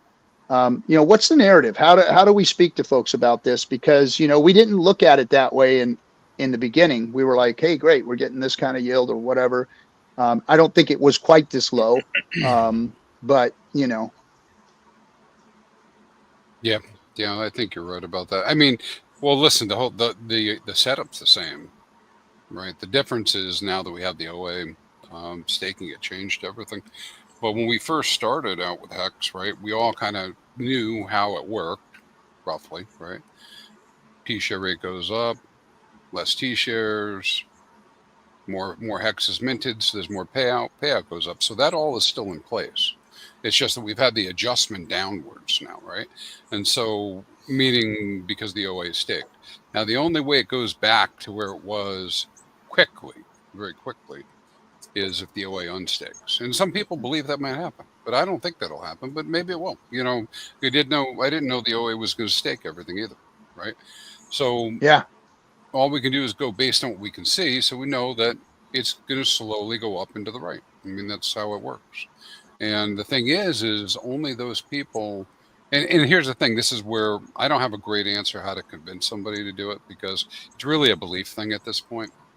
Because you can find plenty of stuff where people, well, why would I even lock anything up to get something that might happen in the future? You got to believe that that would be valuable to you, Yeah. right? And that's where that calculation comes in that we were just talking about. Where, hey, you know what? Well, if Hex is at $5, do I like $5 a t-shirt? I do. I do, right?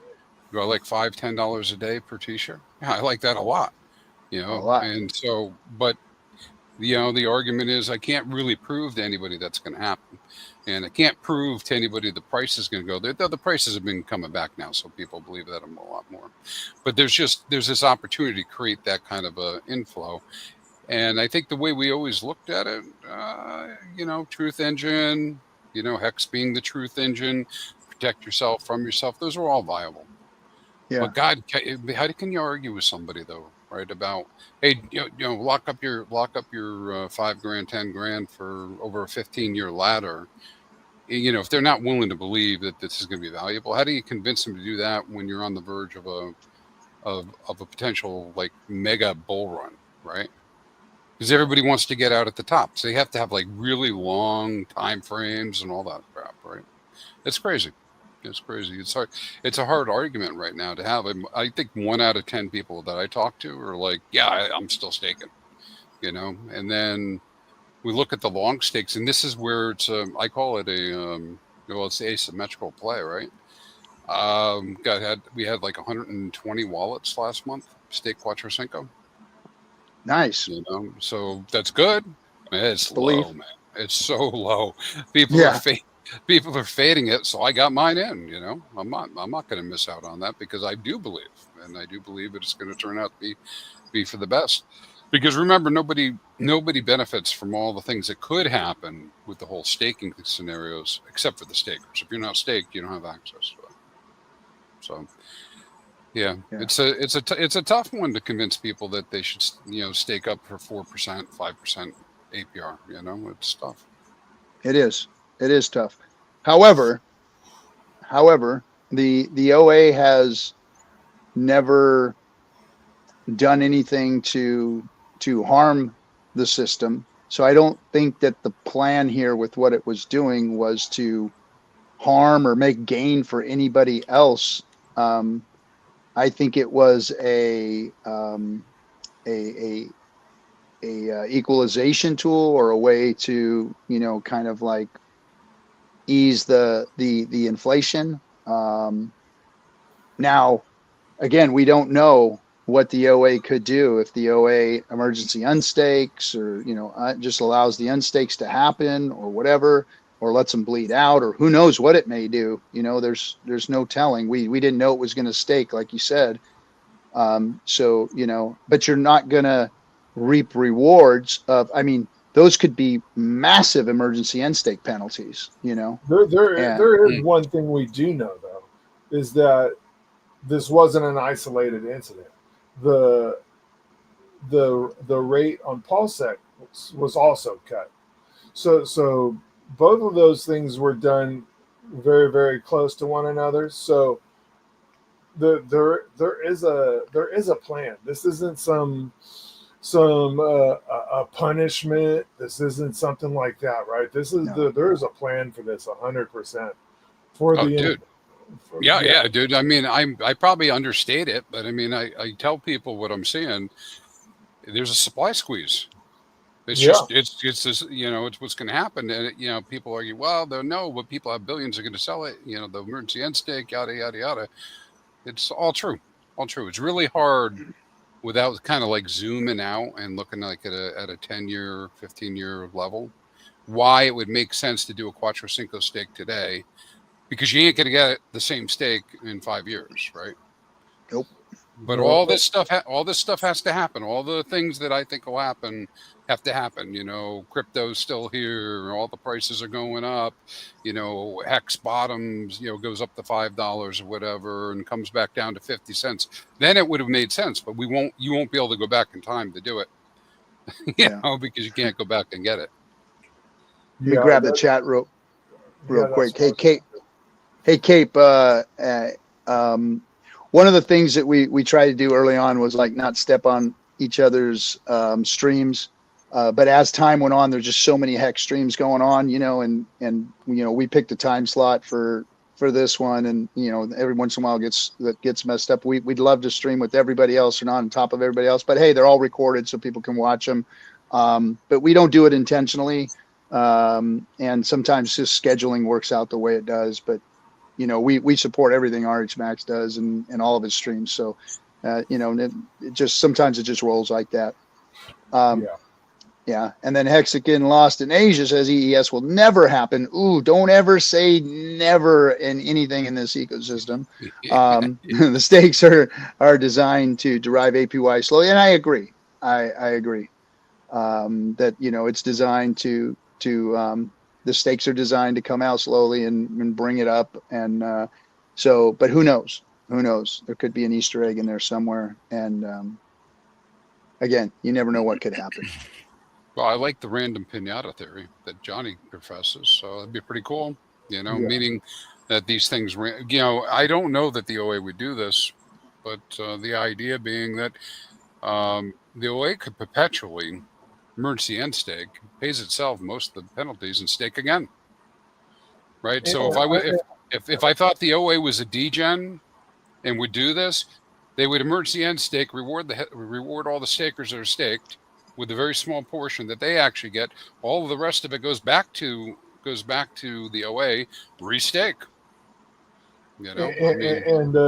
There's a reason why when he did stake, or the OA did stake, it was in variable chunks. It wasn't one big glop, right? There's a reason for all of this. There's a reason for. And Eddie, just one more thing answering your question. Watch RH Max's Hex conference next week, buddy. You have a lot of questions about Hex. I think you're going to get a lot of opinions next week, 3 to 6 hours of 9+ speakers a day for 5 days, talking about Hex all next week. Do you think that the OA will behave the same on E-Hex and P-Hex? Oof, who knows? Who knows? Maybe it'll drive the E-Hex staking rewards higher and leave P-Hex alone. I don't know. Who knows what the strategy may be? Because E-Hex is going to be the calling card when the retail starts moving in. You know what I mean? Well, so far it acted similar, right? Both sides. So. Yep. We'll see. We'll have to see. But what's really interesting? I don't know if you saw it. You saw the pump the last couple of days, right? You saw how ETH pumped, and EHEX followed. It did follow, and it outperformed PHEX. And PHEX didn't have so much of a follow. PHEX followed. Hex on Pulse Chain followed after we started seeing that transmission into the Pulse ecosystem. So, kind of validated this idea that you may see moments of overperformance on EHEX for sure. Yeah, with the ecosystem, it goes both ways. Very true. How's you guys' smokes? Good. I'm on this last third, and it's strengthening up a little bit. Same here. Getting close to burning my lips. Me too. Yeah, well, I ain't there yet, but yeah, you guys smoke fast. Woohoo! I just have a little screwdriver instead of so now I've got my little. Yeah, you stab it. Yeah, I could do it. There's some cigars I'm noticing. For me, once I get down just right into that last third, they start tasting a little harsh, and I just put them down. But there's some though. Like my Master Blend 3s, man. Those things are always good to the last drop. I think I have 45 Master Blend 3s coming. Of that 150, I think I bought 3 15 packs of Master Blends. they're so good, man. They're just so good. And if you can get them for as cheap as they are on like Cigar Bid, yeah, they're I just don't think I've they're ever just had a amazing. master blend, have I? No, I think so. it's an Oliva, the Master Blend 3. They've got a bunch of different sizes in it too. I really haven't tried many of the sizes. Just I think what's the small one? The Corona. Robusto. Oh, Robusto. The Robusto. I've smoked a Okay. lot of the Robustos. Yeah, I've had this before. I like them Uh, because they're small and I think I can get one down in like 35, 40 minutes, 30 minutes. Yeah, that's what I like about them. yeah, when Yeah. I buy Oliva, I usually go right for the Melania. Oh, that's a really good stick. Melanio, not the Melania. Melanio. Yeah, That's those a are really, good smokes.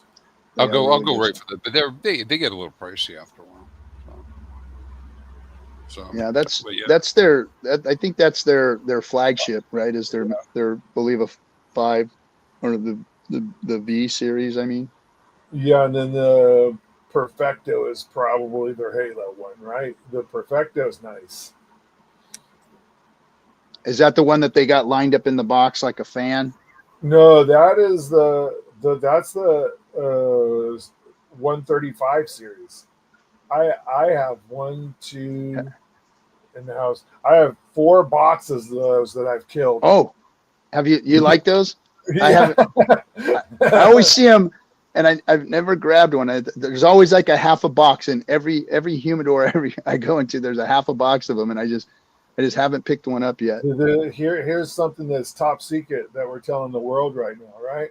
If you go on to Cigar Bid and you look for Oliva seconds, you'll find Oliva seconds that are the same shape as those 135s. So they're 135 seconds. Ah. And so that's probably going to smoke 95% as good as a regular 135, right?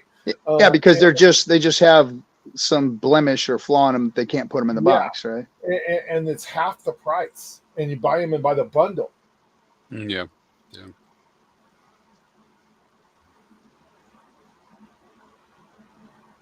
That might be one to put. That might be a bundle to put in the aging room.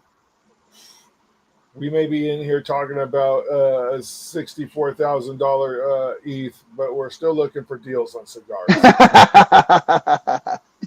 Well, I mean, whenever you're out shopping, right? You're always looking for a deal. You just feel so much better when you get a deal. Yeah, I don't know. I guess people like expensive stuff, but if it's something that you're gonna light up and burn up like this, Yeah.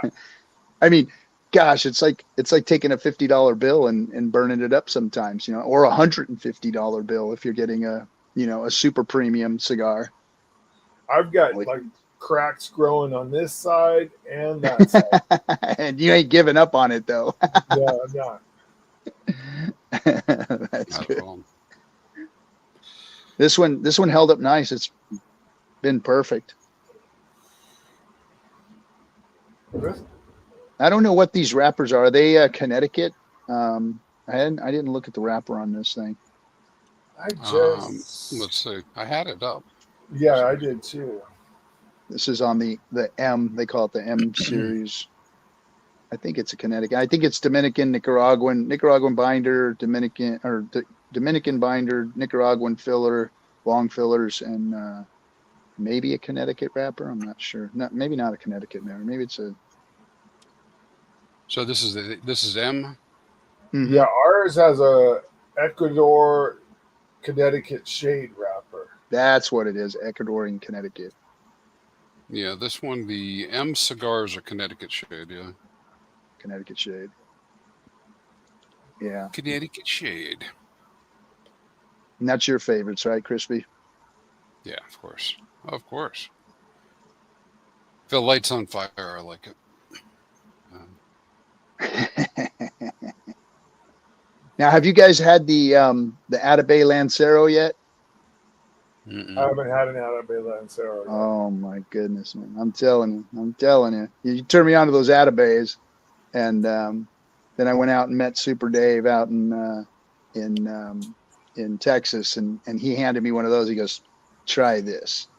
and man, it was good. But those things are not cheap. They're They're not not. cheap. They're like $50. They're only less expensive if you buy them by the box on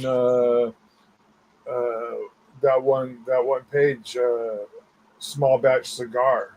Oh, yeah, they're like the only ones that have a lot of the Atabay stuff. Yeah, them and Atlantic Cigar has Atabase. Man, what a smooth, creamy, velvety smoke, man. That thing was just perfect all the way through. That thing, and I'm not big on Lanceros, but that thing made me like Lanceros. Yeah, when you smoke one of those, if you smoke this, I put this down and I've had enough, right? I could freaking burn Atabase one after the other. They're so smooth, nice. I could just sit on a couch and just keep one of those lit 24/7.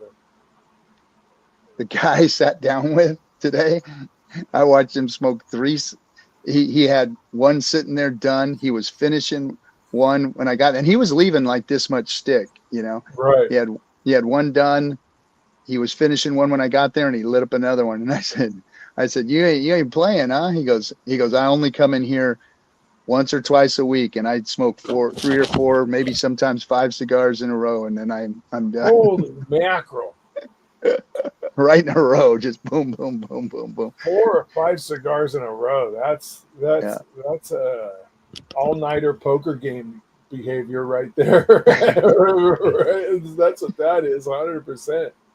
And he had a humidor locker there, so he had a whole locker full of sticks. That's awesome. Let's see, there's another question. Can anyone see, don't screw that up. It says, can anyone see 55 cents DeFi altcoin season and parabolic run to $1 end of year or early next year? If you're talking about Hex, my big guess is I don't see why we wouldn't see all-time highs in a big run. That's usually what good crypto does in a run. Is it it runs past its all-time highs in a big bull market and then retraces back to whatever it's going to sit during that bear, and so I don't see why it wouldn't. I'm hoping for over $1. That's my hopes. That'd be awesome. I missed that. You said over $55 is what you said? No, you said 55 cents. Oh man. Yeah, $55. That's a stretch. Yeah. Someday. 55, Yeah, someday. 55. Why couldn't it be? Bitcoin did 3 million X plus now, and Ethereum's on its tear, ready to hit all-time highs. I think we're real early in this bull market. So yeah, there's all kinds of stuff that can happen. Very true. And who knows what this cycle is going to look like? 4 trillion market cap already in the market. We hit that the other day this week. That was very, very cool to see. Do you remember when it was 100 billion and everybody was like, this is great. And everybody was like, it'll never be a trillion. It's never going to happen. Yep. Never going to happen. But here we are, $4 trillion market cap. Wow. But it just proves that, it isn't going away. Now that's solidified. The fact that crypto's not going away is solidified. I mean, it's here to stay. They're not going to watch it get a market cap bigger than Google is something to say, buddy. Right? That's a big deal. That's a big freaking deal. It's a big deal. It's a big deal, and retail doesn't even know it yet. And that's bullish signals right there, man. You're like, if you're in right now, you're in the early stages of something that's going to be really, really insane. I mean, And what did that we was hit? just Bitcoin. That was just Bitcoin by itself. You know, what did we hit? So we hit the trillion in 17, 18, right? Or it went 800 billion, right? It didn't go 800 billion. And then we tapped 3 trillion the next time. Is that what it Yeah, did 3 in trillion. 20? So Yep. it went to almost a trillion, then it went to 3 trillion. And now here we are sitting at the beginning of this at 4 trillion. Why can't it tap, 7, 8 trillion? Doesn't, Oh, why seem not out of 12? place. Why not 12? Right. Yeah, I mean, just do the math on how big the market caps, have gone, and how well the blue chips have gone. The blue chips in DeFi have gone, or at least in the altcoin space. I won't say true DeFi. I'll just say altcoin space. I mean, it's all set up. It's all set up. I need to get a chat, an AI module that attaches to my phone when I say something bullish, and it's going to be called Crispy AI. And I say, hey, what about having a 3 trillion? And my phone will just pop up and it'll say, how about 16 trillion? Just like like he does right now. Crispy Crispy's the eternal optimist all the time. Why not just double that twice? How's that sound? I like it. Yeah, it's good Yeah. stuff. I like it. Yeah. I just like leaning into the macro picture, and what history has done and history has shown, and what the math has shown, because it's a compounding effect. It's the Fibonacci, the golden ratio. It's all built into all this, especially with the way this thing is programmed. With the one really sweet thing about Bitcoin is the halvening. The halvening really, that code doing what it does makes this market move. And that's the I talk a lot of shit about Bitcoin, and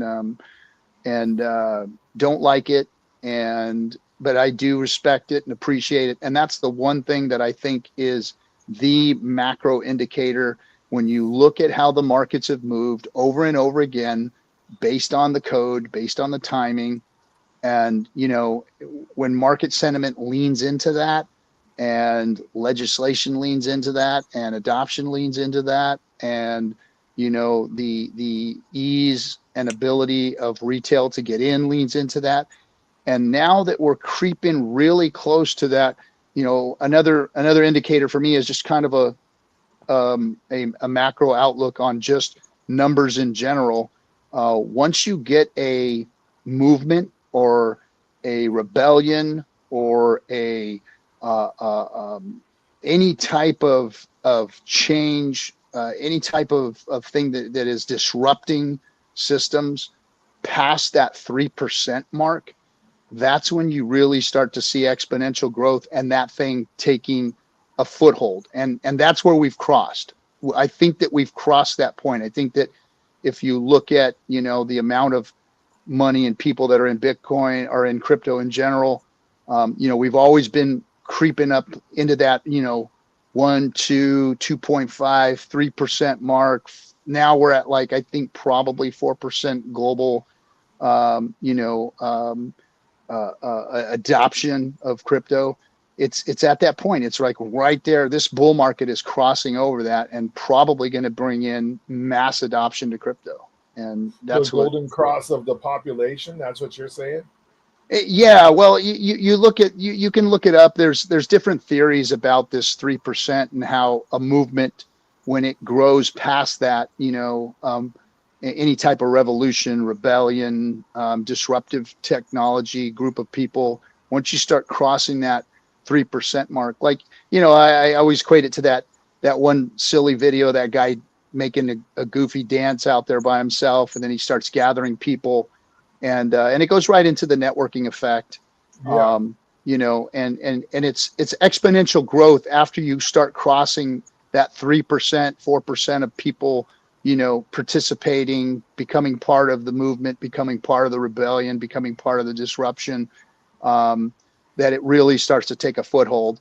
And when you see the institutions that are getting involved right now, which, I'm still leery of it all, and what their intentions are.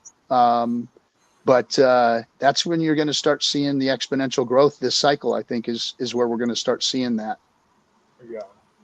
Mhm. I do know that if my wife has 3% of the blankets, she ends up with all the blankets. That's how that works at my house. 3%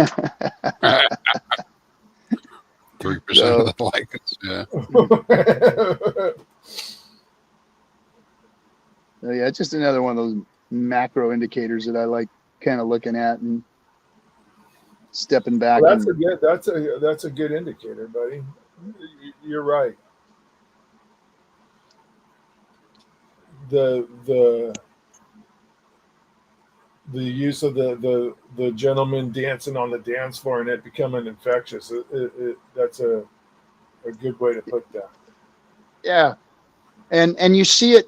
I was a network marketer for many years. I'm sorry, folks, if you ever got into network marketing, but um, I just kind of stumbled into it. I had been pitched network marketing for, since I was a young man, and I never really bought into it. And then finally I did go all in on it one time, and I went into it with the acai berry when the acai berry first came out, and it was just a juice company that has distributed the acai berry around the Mhm. world, and I became a diamond level distributor in that business, and I that company sold and went under, and I ended up in another company, and went to diamond level distributor again.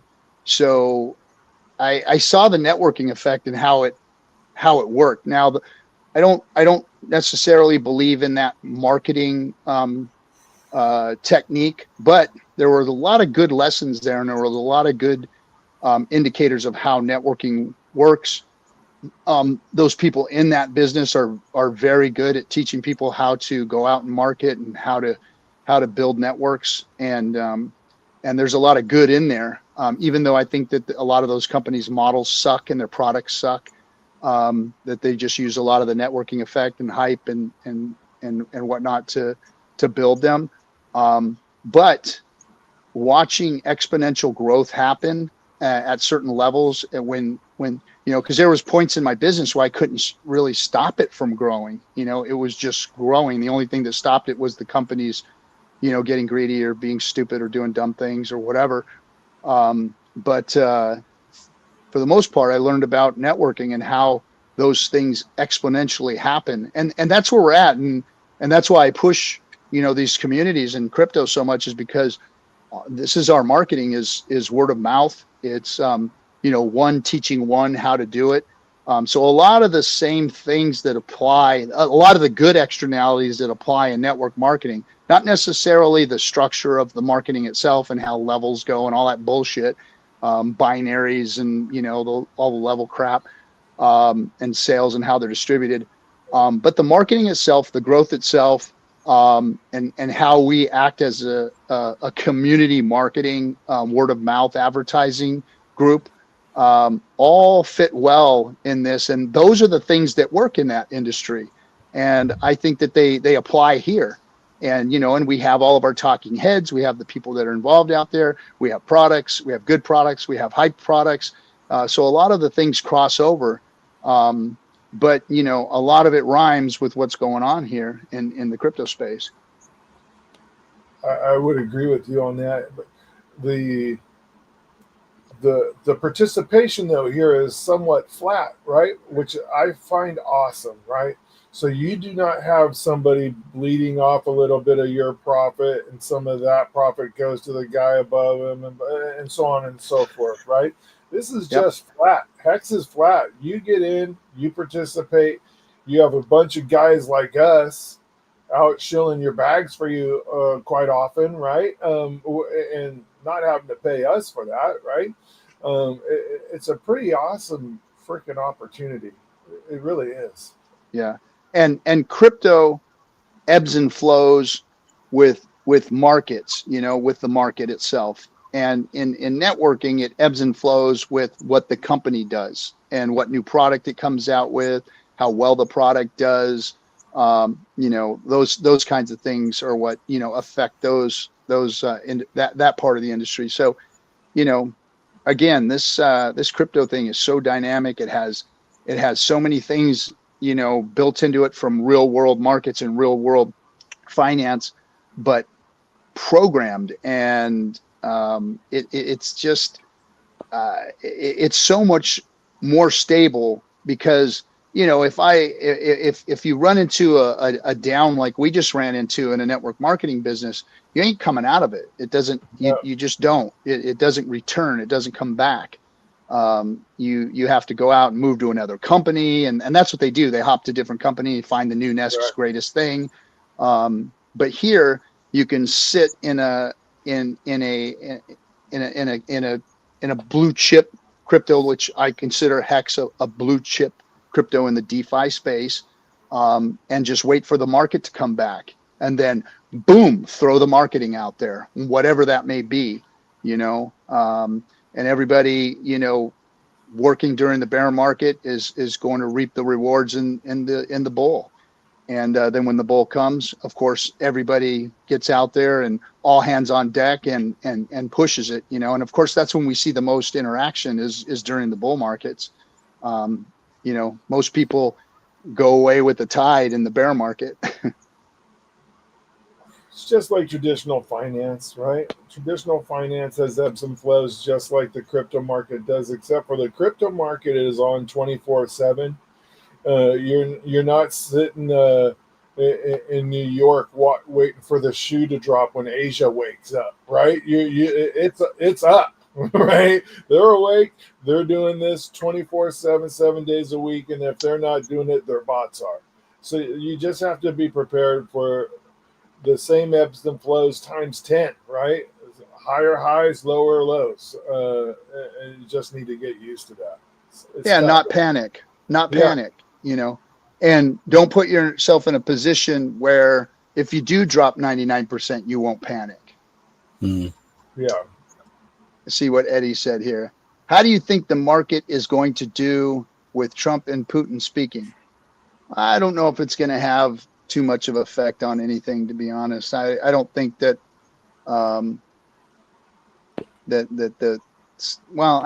if the markets react, of course, the markets react, everything reacts, but we'll see what comes of that. There hasn't been much in the forms of diplomacy that have really helped or hurt the markets. I think people are panicking the news or using the news as an opportunity in the TradFi space right now. So I don't know. I don't put too much value in it. It might short term do something, but man, the political climate has been changing back and forth so much right now. You can't really rely on anything to be solid or mean anything. Yeah. In my opinion. Agree with that. Hi, gentlemen. My mom's turning 75, and you guys just gave me an idea. She loves bourbon, and I would like to get her a special cigar to go with that. What would you recommend? Ooh, does mom smoke cigars, or is she? Are you going to put mom under? I mean, you know what? Since we don't know if mom smokes cigars, I would recommend one of those Master Blend Robustos. They're delicious. They may be a little hard for a new smoker. What about a short story? Ooh, I would be leery. Short story is a small smoke, but man, that thing packs, bro. I'm afraid since I had that rare pink. Yeah. that Opus I would X definitely go with something Robusto though, bud. Yeah. An Atabey Lancero might be a good choice too, or an Atabey Robusto. But you know what's a good one is the Perdomo Champagne, I mean, Oh, that is. she smokes my stepdad's Swisher Sweets and deserves better. She Oh, does. okay, then get her to master blend. Yeah, get her a master blend, 100%. You're dialed in right there. Yeah, she'll love it. A really tasty cigar, and go. I haven't had a bourbon in over 30 years, but I would imagine that a bourbon would go really good with a master blend. I think that would pair really nice. Mm-hmm. And they're called they're Bioliva, and they're called Master Blend 3s, and they come in different sizes. The small size is the Robusto, and that would be a good stick for mom if she's used to Swishers. They're a little bit bigger than a Swisher, but not much. Yeah, good call. Mm. And happy birthday to your mom. Happy birthday to mom at 75. Gosh, that's getting closer than I thought. I know, man. You know what? Have you ever seen some of these memes where you're looking at like oh God, who was that old timer that was in that TV show? Wilford Brimley. Yeah. I've seen like some pictures of Wilford Brimley at 45, and the dude's like looks 15 years older than me right now, you know, and I'm, kicking 58 here this month, and it's the Matrix is real, man. Yeah, the most glaring one of those is that they keep putting on Twitter is that lady from Murder She Wrote. Next to the lady, the Latino lady, they're both the same age. The one that was with Al Bundy in the news show. What's her name? Yeah, gosh, what is her name? She's just smoking. I mean, she's Raquel Welch material. Yeah, but they show both of them next to each other at 55, and you would go, "Oh my God, that's not true," right? But it is 100% true, right? And with the way things are these days, with all the plastic surgery and Botox and the skin care and everything that people do, it's hold on one second. I mean, things are better for people these days, for sure. I was supposed to cook dinner tonight, and my wife just came in here real quick and handed me this note: going to Taco Bell to grab us dinner.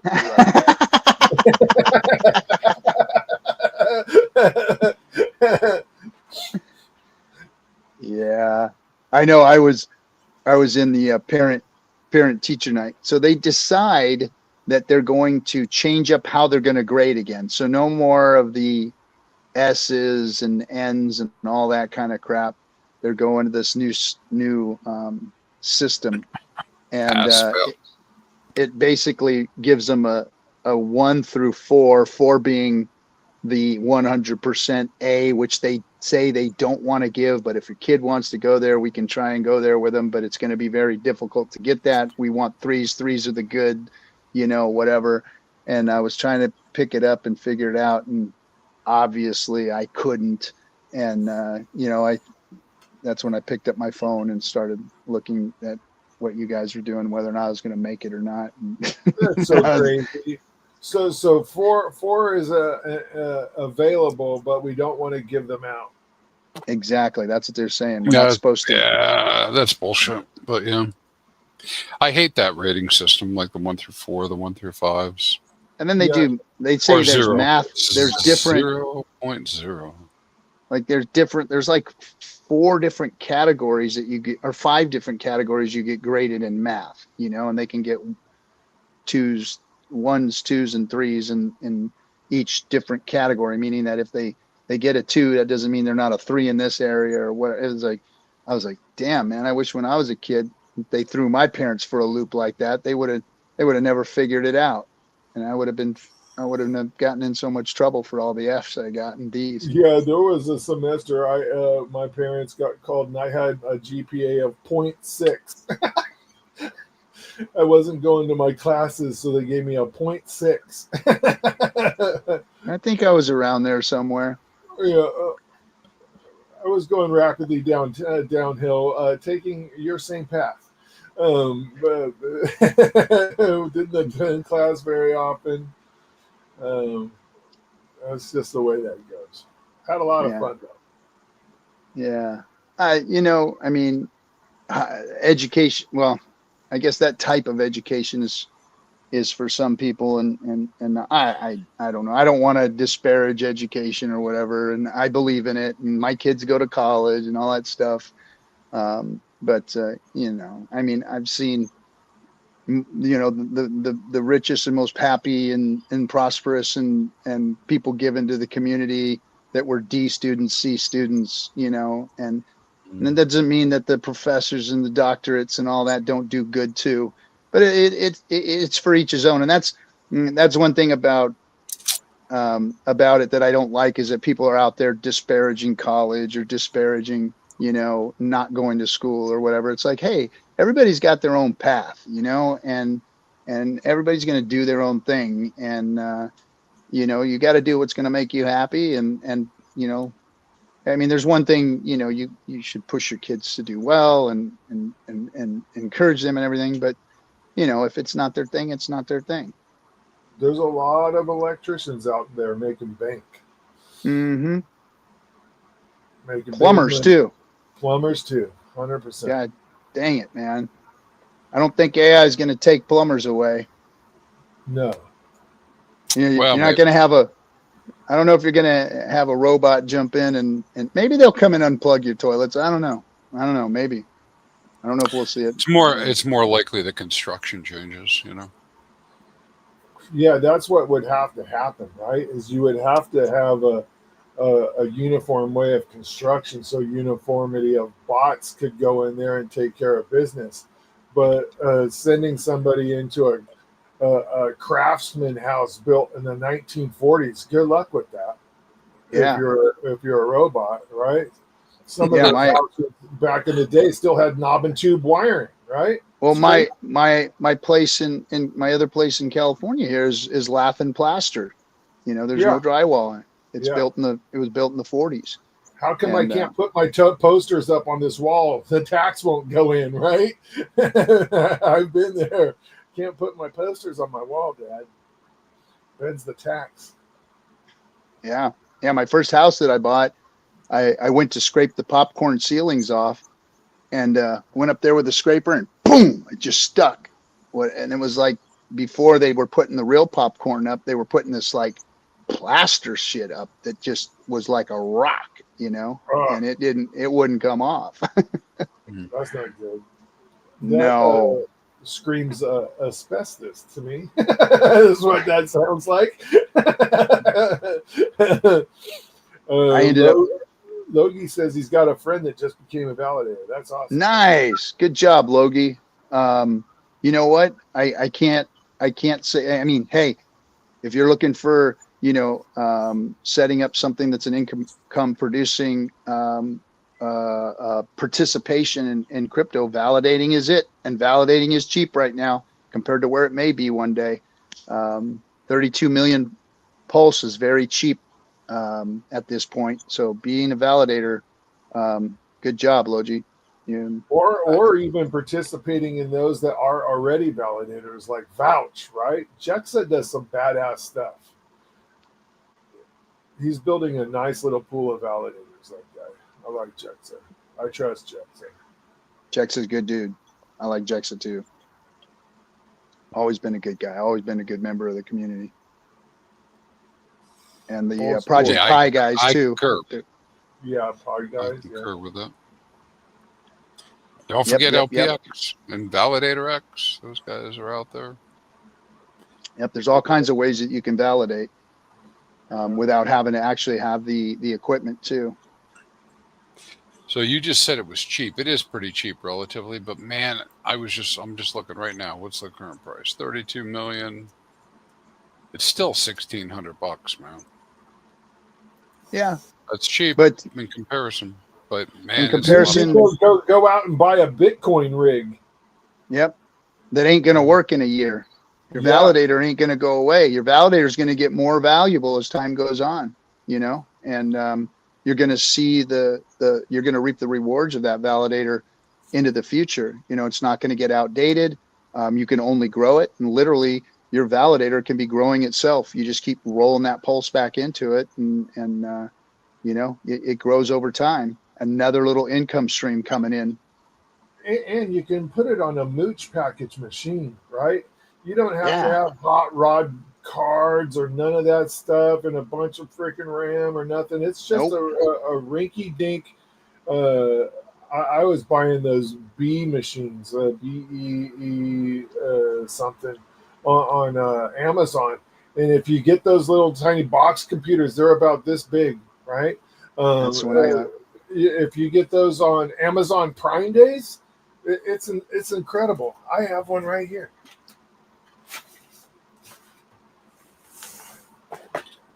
Look at that thing. You can set a validator up on that. Yep, that's what mine looks like. Yeah, that's the one I got. I got from David Fetter, and it runs off of Linux and badass.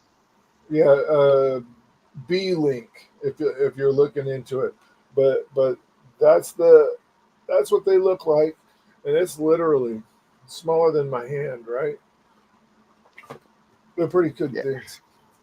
Yeah, so if you're out there, folks, and you don't know what validating is proof of stake model versus proof of work model, which is Bitcoin. Very expensive, Bitcoin mining, very expensive for the equipment, very expensive for the electricity. Validators take little to no electricity. I went overboard. I bought a battery backup for my validator and set it all up and, staked all my pulse on my validator. And basically it just churns out, it prints money every day. And it's awesome. It's awesome. I do a little checkup every once in a while, do an update. I had a little issue with my screen. For some reason, it stopped producing enough power to push to the screen. So I just called up David Fetter. David Fetter showed me, hey, just run direct power to the screen versus running it through the unit, and bam, fix that problem. But it's never stopped. It's always kept running, and I've never had any issues. Any little power outages I have, I got a battery I've never backup. even thought of that, buddy. So that little HDMI and the little power source in this little box pushing a big screen, probably not advantageous. Yeah, probably no, not. It didn't work. Didn't work. Sometimes the adapter for those screens is about this size. Yeah, it's that's a good point. Never even thought of that. Yeah, so I just ran direct power to it, and David Fetter figured I couldn't figure it out. I couldn't figure out how to make it work. I was trying all the different ports, tried HDMI, mini HDMI, and all that stuff, and come to find out, it was just, hey, it just wasn't pushing enough power to it. Ran it to a direct power source. Boom, screen's good. Everything's good. Everything was still there, fine. I wasn't worried because I can literally see the pulse coming into the collection wallet, so it was running. But I couldn't update it. I couldn't do anything, on screen. Right. So I was like in panic mode, like I'm never going to get this thing to work. And I don't want to take the device into anybody to, try and fix it if it's a hardware issue. But yeah, it was just so if you ever have that problem on a validator, run direct power to it, because it worked at first. I don't know why, but it was working for a while, and then it stopped doing it. Stopped pushing the power for some reason. Whatever update or something might have happened. And you're a part of the network. You're part of the network. You're doing a good thing there, being part of the network. Yeah. Mm-hmm. And and that was the whole thing when I read the Bitcoin white paper. It was like, you're part of the network if you're mining, and I thought that was cool. It's like, hey, if you're gonna be this cypherpunk out there trying to change finance, trying to be part of this system, why not participate? And that was the first thing I wanted to do, was mine. But it was like 2015 when mining was, really a big deal, and you just couldn't get the miners. And by the time you got them, they'd already, sucked the value out of them, use them themselves or whatever. And it was so hard to get mining equipment, and even the guys that did, like, if you go to the Highest of Stakes, the movie we made, and you see Big K's mining rigs, like, you know, in the movie, you see the mining rigs in his grandmother's basement, and they recreated all that, you know, at the studio, at Muse Studio, and you know, and Big K literally just sent all of his mining hardware there, and I'm talking, there was $100,000 worth of mining hardware there that he just threw away. Nuts, right? You know, and yeah, it was insane, and that stuff, you know, flops over, you know, over and over. You gotta update it and whatnot. And I mean, you see some of these mining rigs again now that are running under fluids and shit. I mean, it's Yeah. insane. It's bonkers. Who wants to deal with that? Oh, look at that. So Logi just threw the numbers up. A BTC miner runs 1,500 kilowatts per hour, and a pulse power is 5 watts per hour. Awesome. Yeah. That lays it out right there.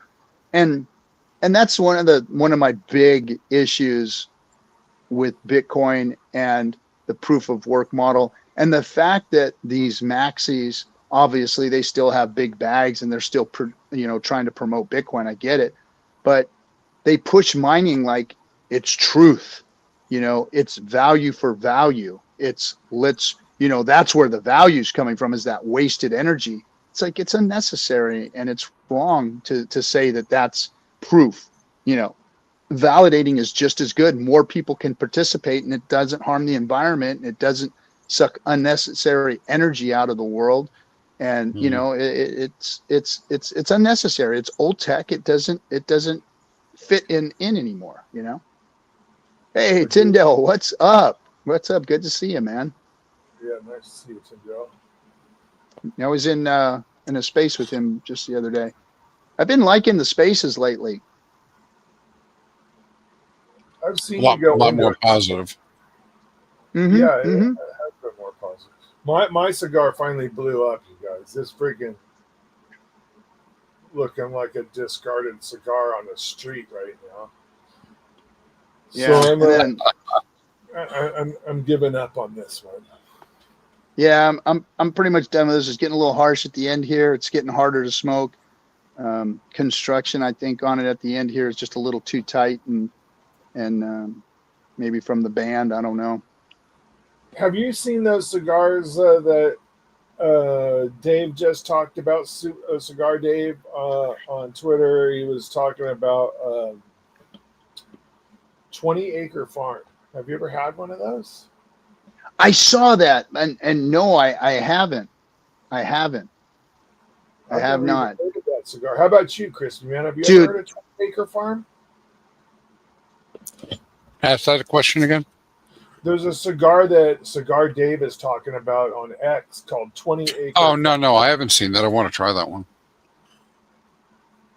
That one cigar that he posted the other day, that was a gigantic cigar. That was so monster. That was like a double Lancero, right? How the hell does somebody roll? You got to be good to roll a cigar like that, man. Yeah. You got to be really good. But anybody out there, if you're on Twitter and you want to know about like freaking every cigar known to man, that guy smokes 5 cigars a day, and they're all like just top premier stuff you haven't seen. When I went and visited him in Dallas, he showed me, well, he has 4,000 cigars at home, and he has and I think it's 33 or 32 brands of Cubans. He has every single Cuban cigar that's known, and he has them in his humidor. And the guy is just an aficionado's aficionado. He smokes cigars. He smokes at least two bands a day that say freaking Havana on it, right? He smokes at least 2 Cubans a day. And I'm going, where is he get this stuff? Oh my gosh. Yeah, so I was at my lounge, and there was a Cuban restaurant that's just across the street, and I went over there and said, I'll check it out. And I took Don. I don't know if you guys know Grateful Dawn. He's a deadhead that he runs around and has he's a vendor, jewelry vendor at the Grateful Dead, and he's a Mexican. And nice. he came out and helped me out with some stuff. He's in town, and I took him to the Cuban restaurant, and we were talking, and I was talking, yeah, you know, I'm over here and this and that, and the lounge, and he goes, hey, you know, you want to, I got the line, you know, he's got the cigars, but I got the lines on the Cubans. So if you need any boxes of Cubans, you'll let me know. They're sealed. No BS. They're the real deal. And I said, okay. Nice. But again, I haven't been impressed. Somebody's got to impress me with his Cuban first before I'm going to say, you know, Cubans are something special. Because at this point, they ain't nothing special to me still.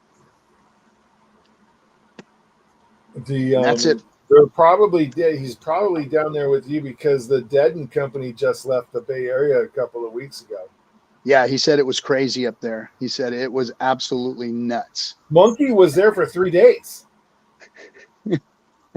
Monkey was there for three days, and when SJ got here, I still don't think he had slept like a solid night, right? So when we got to the cigar place, he was very quiet. Right? He was so tired, and but we had then we went and got crepes afterwards, and he was telling us that he said that was a wild show. It's 3 days of Dead and Company in Golden Gate Park in San Francisco. Now I'll tell you, people, if you've never been to, you know, whether you like their music or not, if you've never been to a festival like Dead and Company, you know, it's not the, you know, it's not this. I mean, it is the same, but it's not the same without, you know, Jerry and company. But I'll tell you what's his name? Who's singing with them now? What's John? Is it John Mayer that's singing? And they say he just kicks ass, man. If you do like the Dead, John Mayer is the shit. But I'll tell you what, just experiencing that festival is something special, man. That's a hell of a people watching show there. I did it in the 80s. I haven't done it since. Yeah, I did a couple in the 80s, a few in the 90s. I missed one in the 80s. I can't remember it. It was like there was 3 or 4 days or something that I don't know. I woke up 4 days later in a very bad situation. Exactly. And yeah, it was interesting. But anyway, yeah, I've had a lot of good times at the Dead concerts. I remember Dead a shows. buddy of mine showing up at my house with a cooler full of Sunny D and cheap vodka, saying we're gonna go make money in the parking lot. Oh, God.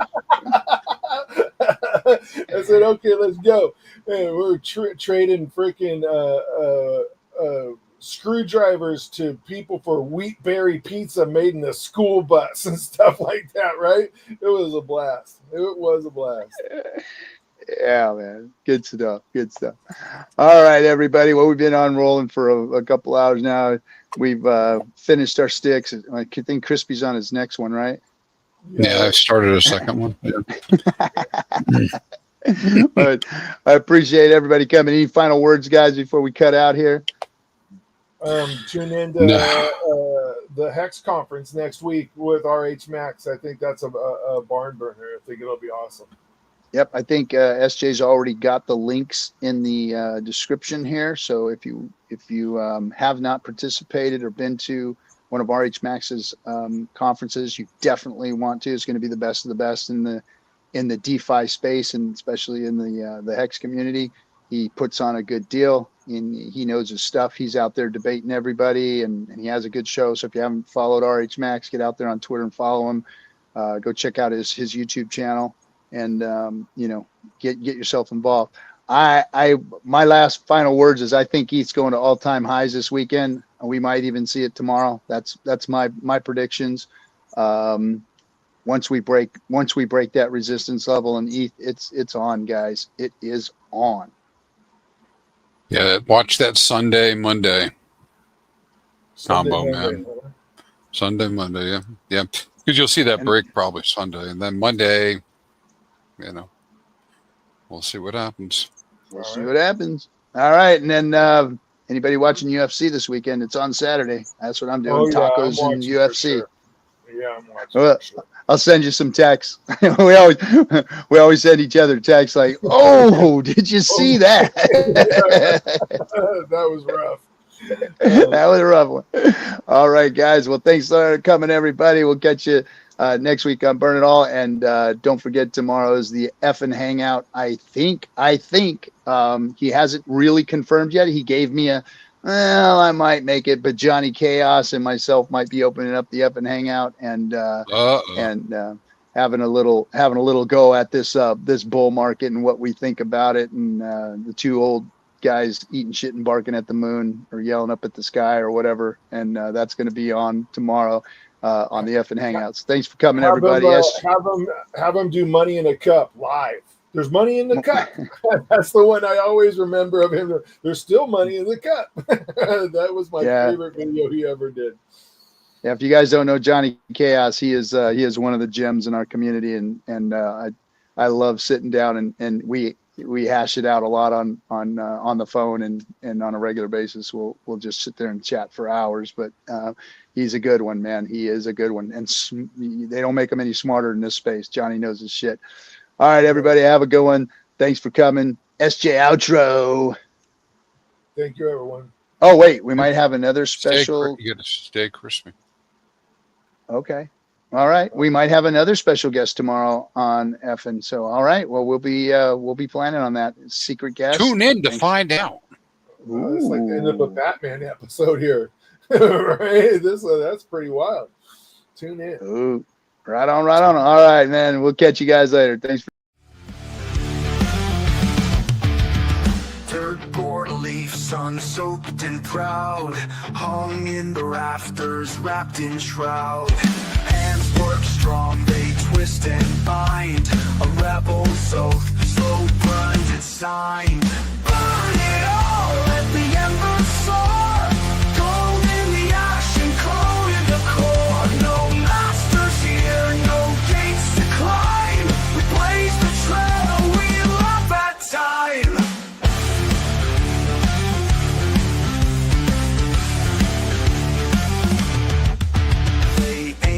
Choke what we designed.